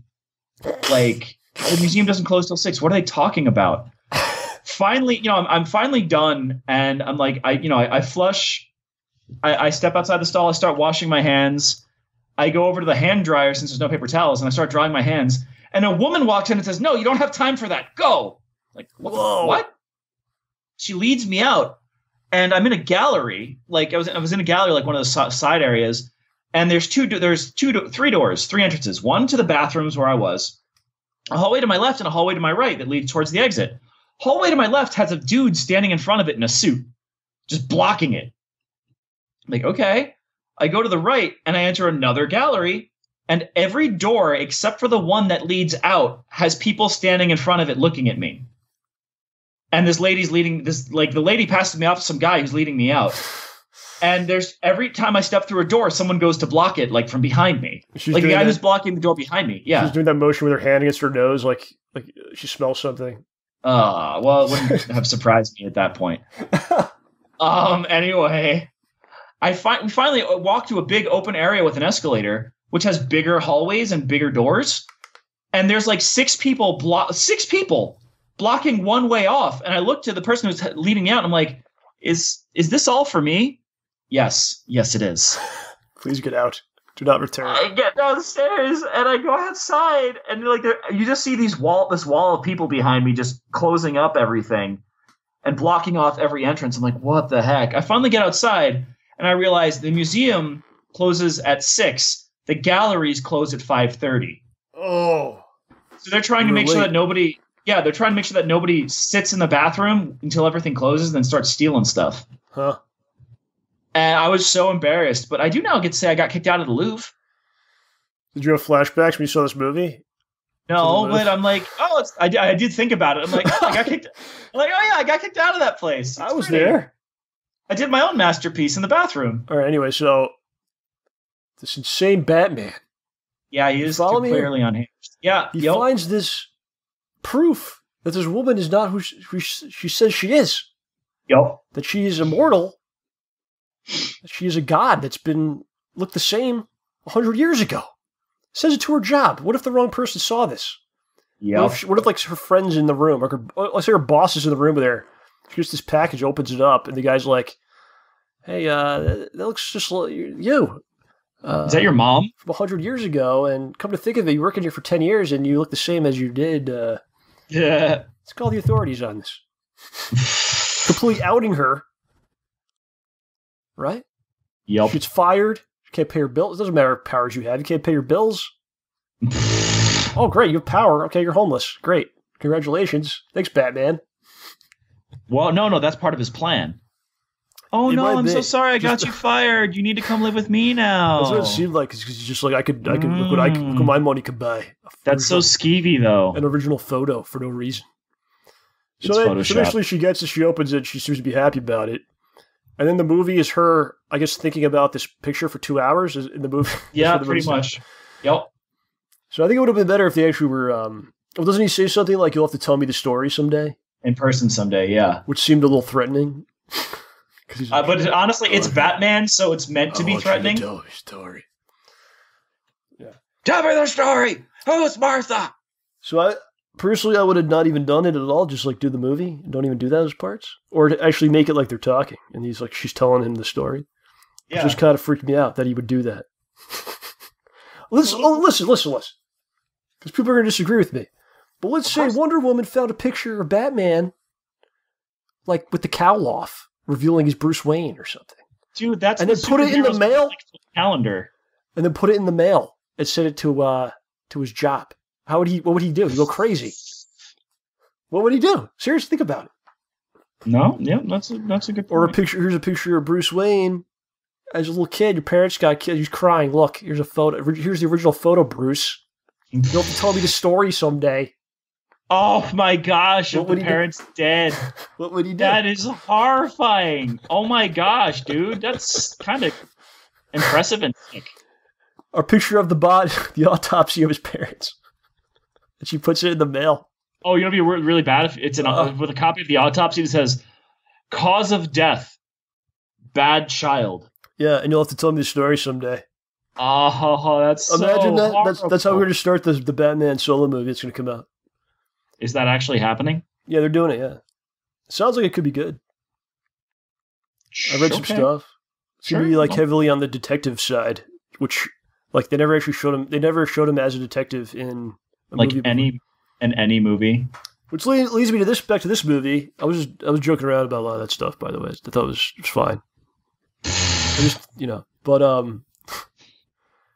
Yeah, back to this movie. Like, this is the closest they've come. Actually, they nailed it 100% of like capturing what the character is and what the character's about in a DC movie. It's actually the first time they've done it. I don't think they've ever done it before. No, all the way. I mean, they kept the part where if she believes someone has to die, she will straight up murder them. It is the character, and like, yeah, they changed some of the origin, blah, blah, blah. I'm not talking about that. I'm talking about capturing like the true spirit, the true essence of the character. Yeah. Like, it's there. It's all there. She's incredibly strong. She has a very strong set of opinions, and she will do what she thinks is right. Yeah. There's really nothing, like, there's nothing off color about what she was doing. Is that the right term? I don't know. But that's what the character should be. Like, that's, they nailed it. They got all the way. Yeah. What disappointed me, though, was that when she killed the German guy. Yes. It would have been so much cooler if there actually hadn't been Ares at all. And that would have taught her a crazy lesson. There's issues. I mean, like, in the fact that the guy had powers for no reason, just because. Well, they injected him with magical juice. Yeah, but you didn't even have to do that because you didn't do anything with the powers. Like, just so they could have a fight that lasted more than, like, 2 minutes, I guess. Yeah. Or maybe to make you think as the viewer, like... Maybe it is Ares. Do you think he was Ares at any point? Yeah, the possibility was there, but I was really hoping that it would be some, right, like... Man. Got you! There is no Ares, and then she learns, like, there are just bad people. And they're not controlled by... Humans have the capability of being good and bad. This was a bad one. But I think that lesson wasn't on top of Ares also being there, right? Yeah, I can yes. But I see where you're coming from. Yeah, it went into a CGI fight at the end, which is like where they all go. Dude, it was Mother Zicking Dragon Ball, right down to the Kamehameha. Well, they all kind of do that. No, but she straight up Kamehameha that guy. Like there's like there's probably a more appropriate Dragon Ball Z move that you could call it, but then a Kamehameha. But that was a straight up. That's what it was. You know, it was funny. Like in the early on, she's doing. They show her as a kid, and they show her as an adult, and she's training, and she does the super powery thing. Oh, from No, just like she's they're talking about they're fighting with the other Amazons training. And then she just blocks everything. She blocks like everything. There's like this huge explosion. Everyone's like falls down. Whoa. And then she didn't even question like what that was. And they did a callback to it at the end where she does it again. Yeah. And that's how she eventually like beats Ares. But when she did it initially, she didn't even say like, hey, what did I do? Or you know what I'm saying? No, she was just like, nope, this is the thing that happened. They just moved on from that. And then, because then that's when Steve Trevor arrived and all that stuff. But throw something in there like, hey, what did I just do? Or like someone's like, hey, what was that? They just kind of like set. I'm like, because I took it as like, oh, okay, they always do that, or like they can all do that. Maybe. Well, I mean, she's the youngest one among them, so she had no idea that was even remotely unusual. Well, she could do it because she was the God Killer, so she has like extra ability. Yeah. But it was just kind of like, all right, I did that. Let's move on. Aren't I so cool? It's got that fish out of water thing, like clothing. What is this? Weird. They needed that added some humor. I don't know if that cheapens the character much because she's never been outside, so it's fine. But like, she didn't really question the guns that the people had at all. Like, hey, what's that? It was kind of like the clothes were the fire stick. No, they just they look kind of confused on their face, but they didn't actually say anything about it. Yeah, and then but she was like clothing. Very weird. Excuse me. But I'll tell you this though: the scene where they're in no man's land. Yeah. And they're like, no man could cross that no man's land. No, that's great. I like that. And then she pulls down the shrouds and reveals the woman attire. And the way that was done, like that's as good as anything that was in any superhero movie to this day. Yeah, though like, I will say though, with anything. And running through, it's so good. That was like the Lord of the Rings, like no man can slay me. Well, I am no man. I remembered that, and that was funny. It's not as much as the line itself. It's like the whole thing. The line, whatever. The line don't matter. But like the whole piece I'm talking about. Like she takes it off, then she's plowing through, and then the whole fight, and then like there's a dude on top of a church, and she destroys the church. You have a woman destroying the church. Like I don't know, it's just really, really awesome stuff. Yeah. Well, here's a big thing. So one of my friends is of the opinion that that Wonder Woman's character was cheapened by the fact that she slept with Captain Reynolds. Reynolds. What's his name? What movie did you see? What's his name again? Steve Trevor. Yeah, Steve Trevor, Chris Pine's character. Sorry, I was thinking with Ryan Reynolds. No, I was thinking of the dang the animated version where Malcolm Reynolds' actor Nathan Fillion plays Steve Trevor. Okay. Whoa. It makes sense. No.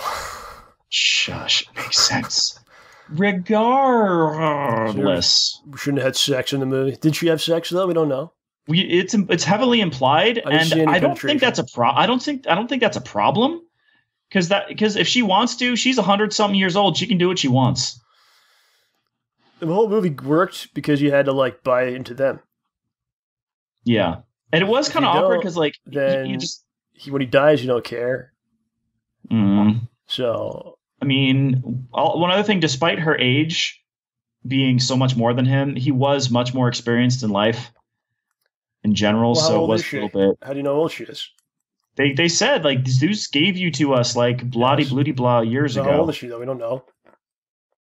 Probably she was around when Zeus was still doing Zeus things. We don't know how old she is. We don't know if there was penetration. We're focusing on the wrong things. Well, I just wanted the minor details don't matter, like why did Bruce Wayne mail the thing. Doesn't really matter. Wait, that doesn't matter. We talked about that for like 10 minutes. I know. That's what I'm saying. I was just, but the overall package is wonderful. Would recommend. So, have you heard about this Han Solo movie stuff? Probably not, because you didn't know about a lot of No, I actually heard about this. They've gone through 2 directors. All kinds of things going on here. This is wild stuff, okay? So basically... Weird, wild stuff. Yes. So, first of all, Han Solo movie, is this something that arouses you in any way? No. You don't know who built the Millennium Falcon? No. Who did it? It was Anakin. Anyway. I will end you. That'd be awesome. So they fired the directors. There was a co-directing thing. It was the guys that actually did the Lego movie, which was a fantastic film. A lot of people were very excited about this Han Solo movie because those guys were in charge of it, right? Mm-hmm. They also fired an editor, and then brought on an acting coach for the lead guy. Okay, that's all kinds of strange things happening. Okay, so after last week's surprise firing of directors Phil Lord and Chris Miller from the upcoming Han Solo Star Wars anthology movie, more stories are surfacing about the unstable production. Unstable production. The Hollywood Reporter has learned, as previously reported, Lucasfilm president Kathleen Kennedy and the directing duo did not hit it off from the start of production. Both sides struggled with the control, as there was a constant battle over how scenes should be shot and how much Lord and Miller could stray from the script. Written by Star Wars veteran Lawrence Kasdan, who also did The Empire Strikes Back and The Force Awakens. So that dude wrote both those movies, by the way. And this movie. Huh. In one instance, the trade was told by sources that Lord and Miller only did 3 different setups, camera placements, for a scene shot in the Millennium Falcon, versus the 12 to 15 that a movie of this size usually does. This led to not enough options to choose from in editing. So they did a Millennium Falcon scene with only 3 shots, and they were very upset about it. Yeah, they were very upset. Like, they're supposed to do 12 to 15. They didn't want to do that.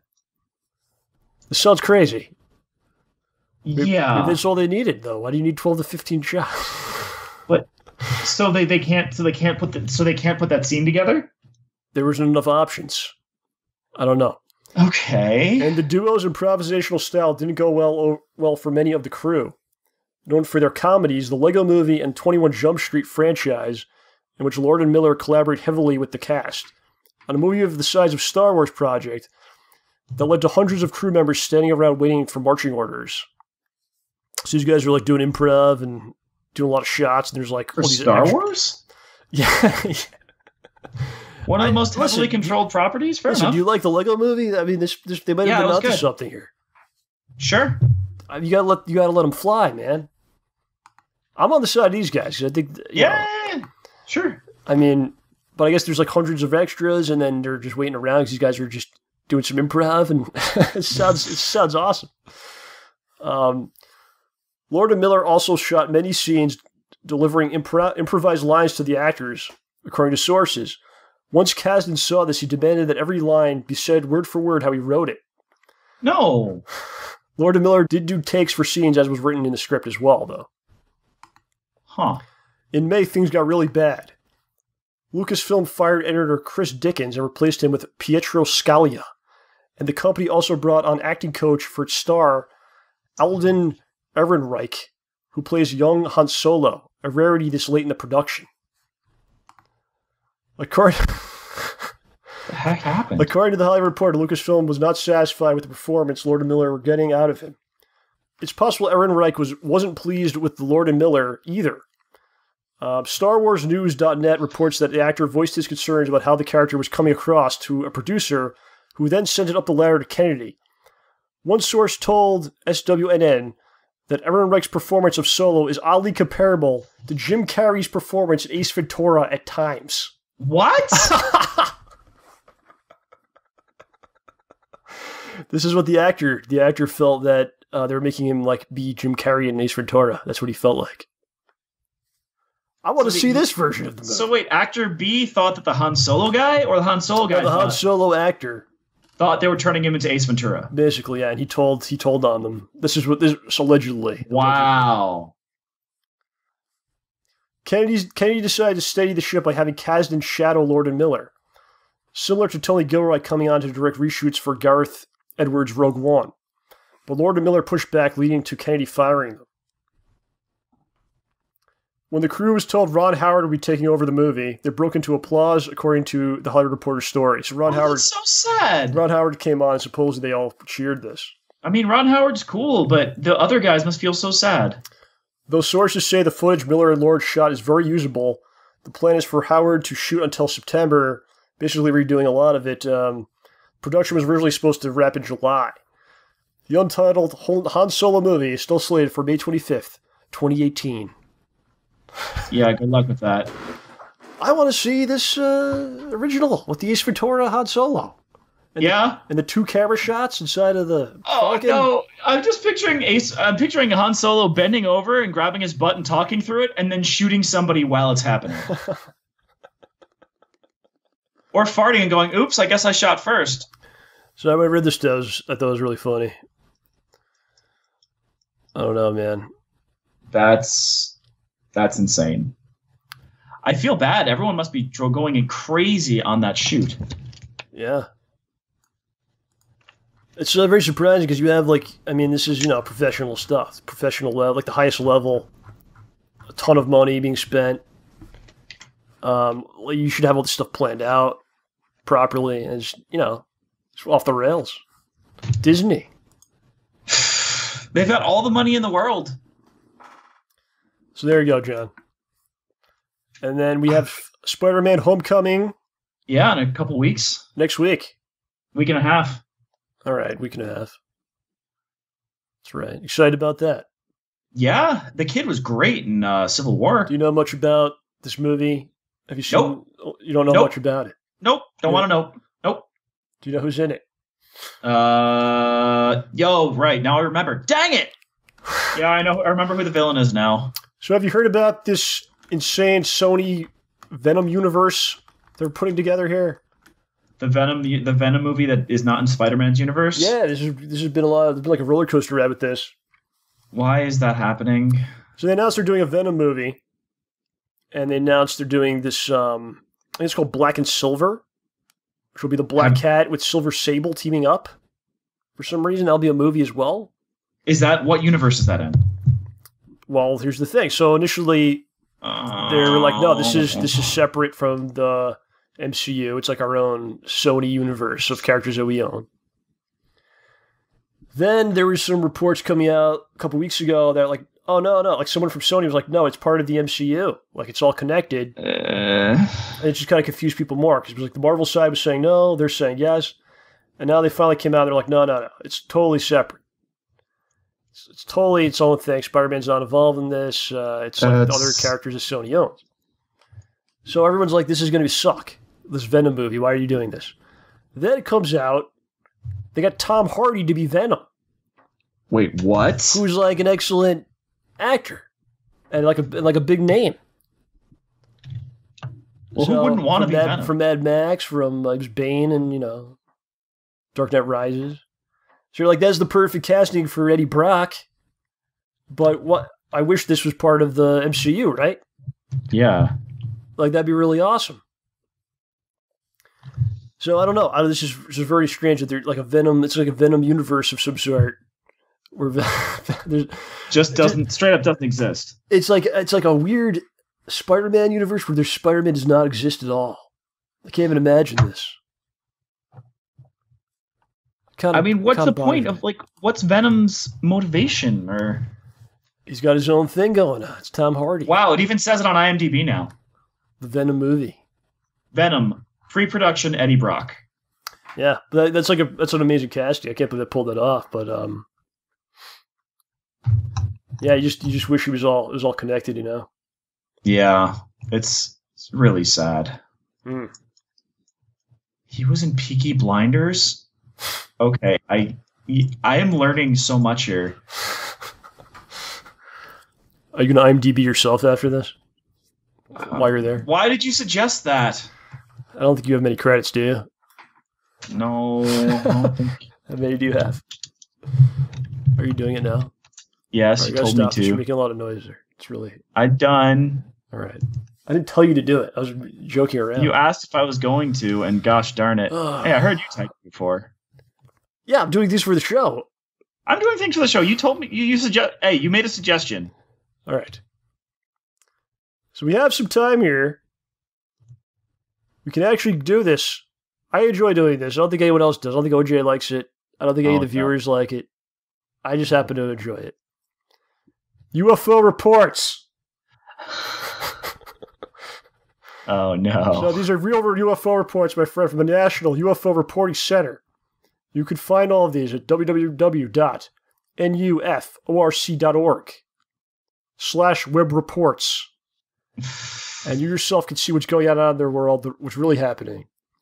And you yourself, if you see some sort of strange occurrence, you can report it. You can report it on this site, just like everyone else around the world is doing. So I got a couple here. I'm going to head to New York. New York City. I have several here. I've been storing. Are you ready, OJ? I am ready. This one is entitled New York, Unexplained Sightings and Smells in the Night Sky. I saw an amber cloud in the night sky, and then going in and out of this cloud were smaller white shapes zooming at high speeds in and out of the amber cloud. About 7 smaller ones, with then 3 larger ones that changed shape with what looked like wings were going in and out of the amber-shaped cloud. That just melted my mind reading that. I watched for about 15 minutes, and then when I saw the shape stop coming out, the amber color dimmed. There were strange, unexplained smells. Something like the smell of maple syrup. I thought to take a picture, but thought by the time I got the camera, it would be gone. Period. Wow. What do you feel about this? What is your... It smelled like maple syrup? Strange, unexplained smells. Something like the smell of maple syrup. That's just perplexing. I mean, I don't know. I don't know what they saw. What do you think that could be? Have you ever smelled maple syrup smell of an amber cloud? Spontaneously? The fact that it was an amber cloud, that's the color of maple syrup. So that could have just suggested to them a sensation of maple syrup. It may have smelled like something else entirely. Could have been some sort of gaseous maple syrup that was turned to gas and is floating through the atmosphere in some way. I don't know. I don't think that's terribly easy to do. Excuse me. Very professional. I'm sorry. There's just something wrong with me today. Like I'm really gassy. Wow. Did you have some maple syrup, perhaps? Oh my gosh, I am the amber cloud. No. All right, OJ doesn't have much of an opinion on that. We'll have to move on here. I'm sorry. I don't know what else to make of the maple syrup scent. Have you ever had unexplained smells? Have you ever smelled unexplained smells? I mean, walking through like our hometown, I smell weird things that I can't tell if they're a sewer, a swamp, or an animal pooped near me, but... It's probably a combination. Yeah. There's another one from New York. All right, what else we got? We were sleeping in our camper in the backyard when I woke up at 1 a.m. and heard some coyotes yelping. That's normal. And then I heard a high-pitched whining that wasn't the coyotes. Then I heard something trying to open the door to our camper, but it was locked. So then I heard it on the roof of the camper, and I saw it looking at us through the skylight. I only saw part of its head, but it looked like it had a human's head with a coyote mouth protruding out. I think you were assaulted by a Muppet. Some sort of a Jim Henson creation. Yeah. A human's head with a coyote's mouth? How does that work? The head is human. The mouth is coyote. So just picture a human-shaped head, but the mouth is like a snout. What would you say to someone that told you about the story? Did you say something that insulted them and had them run from the No. restaurant after they spilled water? Oh. No. What would you say? I'd say that's a very unusual thing to have occurred. I'm glad that you didn't open the camper. You did the right thing. Do not let the human-faced coyote mouth man into the camper. Yeah. It's weird how the story just ends like that. There's got to be more to the story. Did he run away or something? Like he was seen? Oh, they saw me. All right. Hey, man, you got any sugar? I'm trying to bake some cook. I can see you're busy here. I'm sorry. The coyote person might have just run away because the people in the camper were naked or something. And he's like, I don't want any of that. I'm sorry for bugging you. Bye. I got a bunch here. I don't know where to go. All right. All right, here's one. Alien ship appears in your synagogue, Poughkeepsie, New York. I was walking from my car to my synagogue to go to a religious school when I saw a giant bright saucer emitting strange lights in the sky. It was flashing from blue and green and sending laser lights to the ground. It then emitted a humming sound. I do not know what happened next because I had to go into class. But about 30 seconds after I went in, I heard a louder humming noise and a crash outside. I did not see anything else because I was inside. The end. That's creepy. So this guy sees something like unbelievable that he's never seen before. Mm-hmm. Unexplainable. Mm-hmm. It's wild. He decides, I gotta go class. He just goes right in. Inside the classroom, hears a crashing sound. And then still just I'm in class. I can't check. Oh, too bad. Man. If only he didn't have class. He may have seen something really interesting. Or someone else did go to investigate it and they never came back, and that's why we didn't hear. Whoa. See, a lot of these they just kind of end. We need more information. Yeah, it's weird that they just kind of cut out when things get interesting. We need a little more detail of what happened next. But the thing is, I wouldn't run out if something crazy like that happened. You wouldn't say, hey, I did see something like in the sky. Could we just see what the crash was? Guys, there's something that looks like it has a coyote face on the outside of our camper. Can we go outside and check? It's like, no, I'm going to stay in here where it's safe. There may be some phenomenon that proves our religion class to be a false thing. So let's just stay here with the door shut. Aw, I'm pretty sure that's not where they were coming from. Just don't look at that. Okay. Okay, so I have seen aliens in my home. This is the name of the article here, okay? Sure. November 13th, 1998. I was 11 years old. I woke up and saw 3 aliens in the shape of bowling pins standing in the hallway, about 5 feet from my bedroom doorway. The shape of bowling pins? They just stood there, staring at me. They glowed a white color, but they did not illuminate anything around them. I could not see any eyes or mouth. I wasn't too scared because on November 7th, 1997, I saw the same kind of alien hover over my bathroom. I watched the 3 glowing aliens for 5 minutes. Then I hid under the sheets.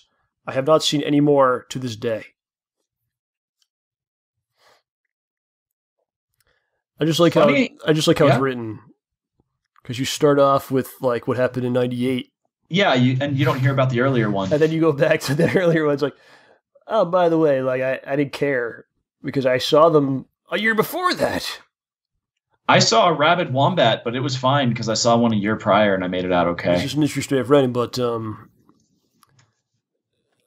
don't know. I mean, listen, it's easy to just be like, oh, this guy's crazy or something, but imagine this is a true thing. That would be terrifying. If I saw it, I would be freaking out, man.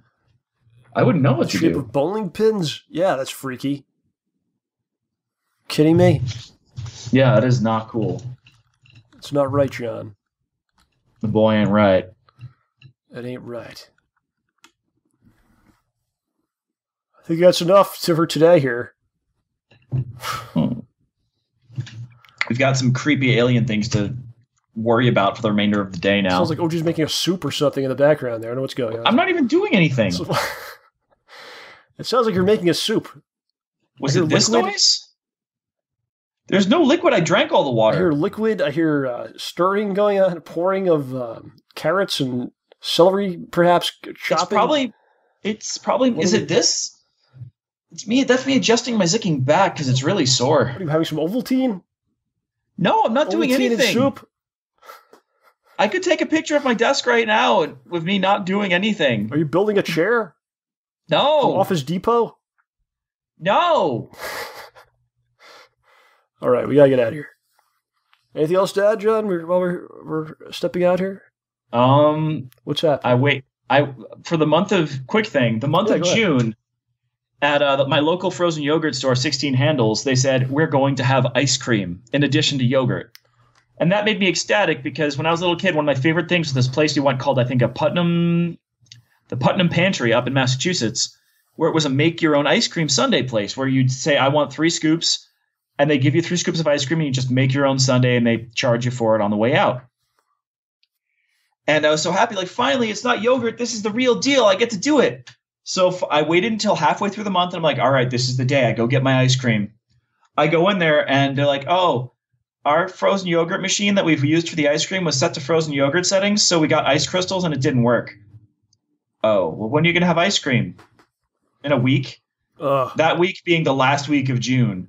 So I waited and I waited and I waited. And then Monday, I finally did it. I got my ice cream. And you know what? It was good, but, I really didn't need it. And I think that's the important thing that I learned, So you got excited because the frozen yogurt place is doing an ice cream? Uh-huh.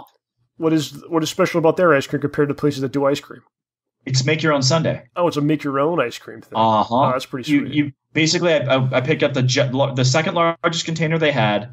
Mm-hmm. Put a black and white cookie and some Dancing Deer Bakery double chocolate chunk cookies on the bottom. Then I swirled vanilla chocolate on top. Then I added warm peanut butter sauce, Reese's Pieces, and Oreo crumbles. Then more ice cream. Then more peanut butter sauce, Reese's Pieces, Oreo crumbles, a little bit of Butterfinger. And then I made a little tower of ice cream on top of that, which I filled with Reese's Pieces and hot fudge. Put whipped cream on top, added a cherry, added some sprinkles, added a cherry. And the guy was like, man, if that weren't in a cup that didn't have our logo on it because we ran out of them and got a bad batch, I would totally put that on our Instagram right now. Nice. I was like, aw. But the important thing is, it was good, but for all the effort it took me to get down there, It took me 12 minutes to eat that ice cream. And then I was just like, well, now what? I spent like 45 minutes of my day getting here and back. Well, so once in a while it's fine. Yeah, but the thing to keep in mind is that, now I don't have to go so crazy. I had my ice cream. I'm good. Sometimes all we need is a little bit of ice cream. Even if it may lead to our demise, similar to how the drone bee is murdered during sexual intercourse.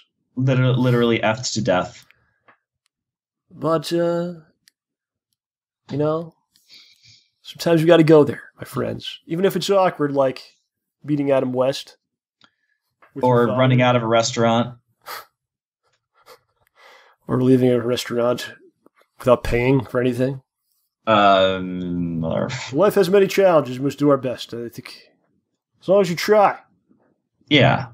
If a positive outlook on things, you'll get where you have to go. Right. So next month I have some stuff planned. Going on a bit of an expedition, my friends. I'll be leaving, and I'll be somewhere else. Away. That's all I will tell you for now. Away. Let the wild speculation by no one commence. Oh. But there will be some sort of show, I'm sure. That's cool. And so on and so forth. This is the 6 months. We've done 6 shows, is that right, in a row? Yeah, I think so.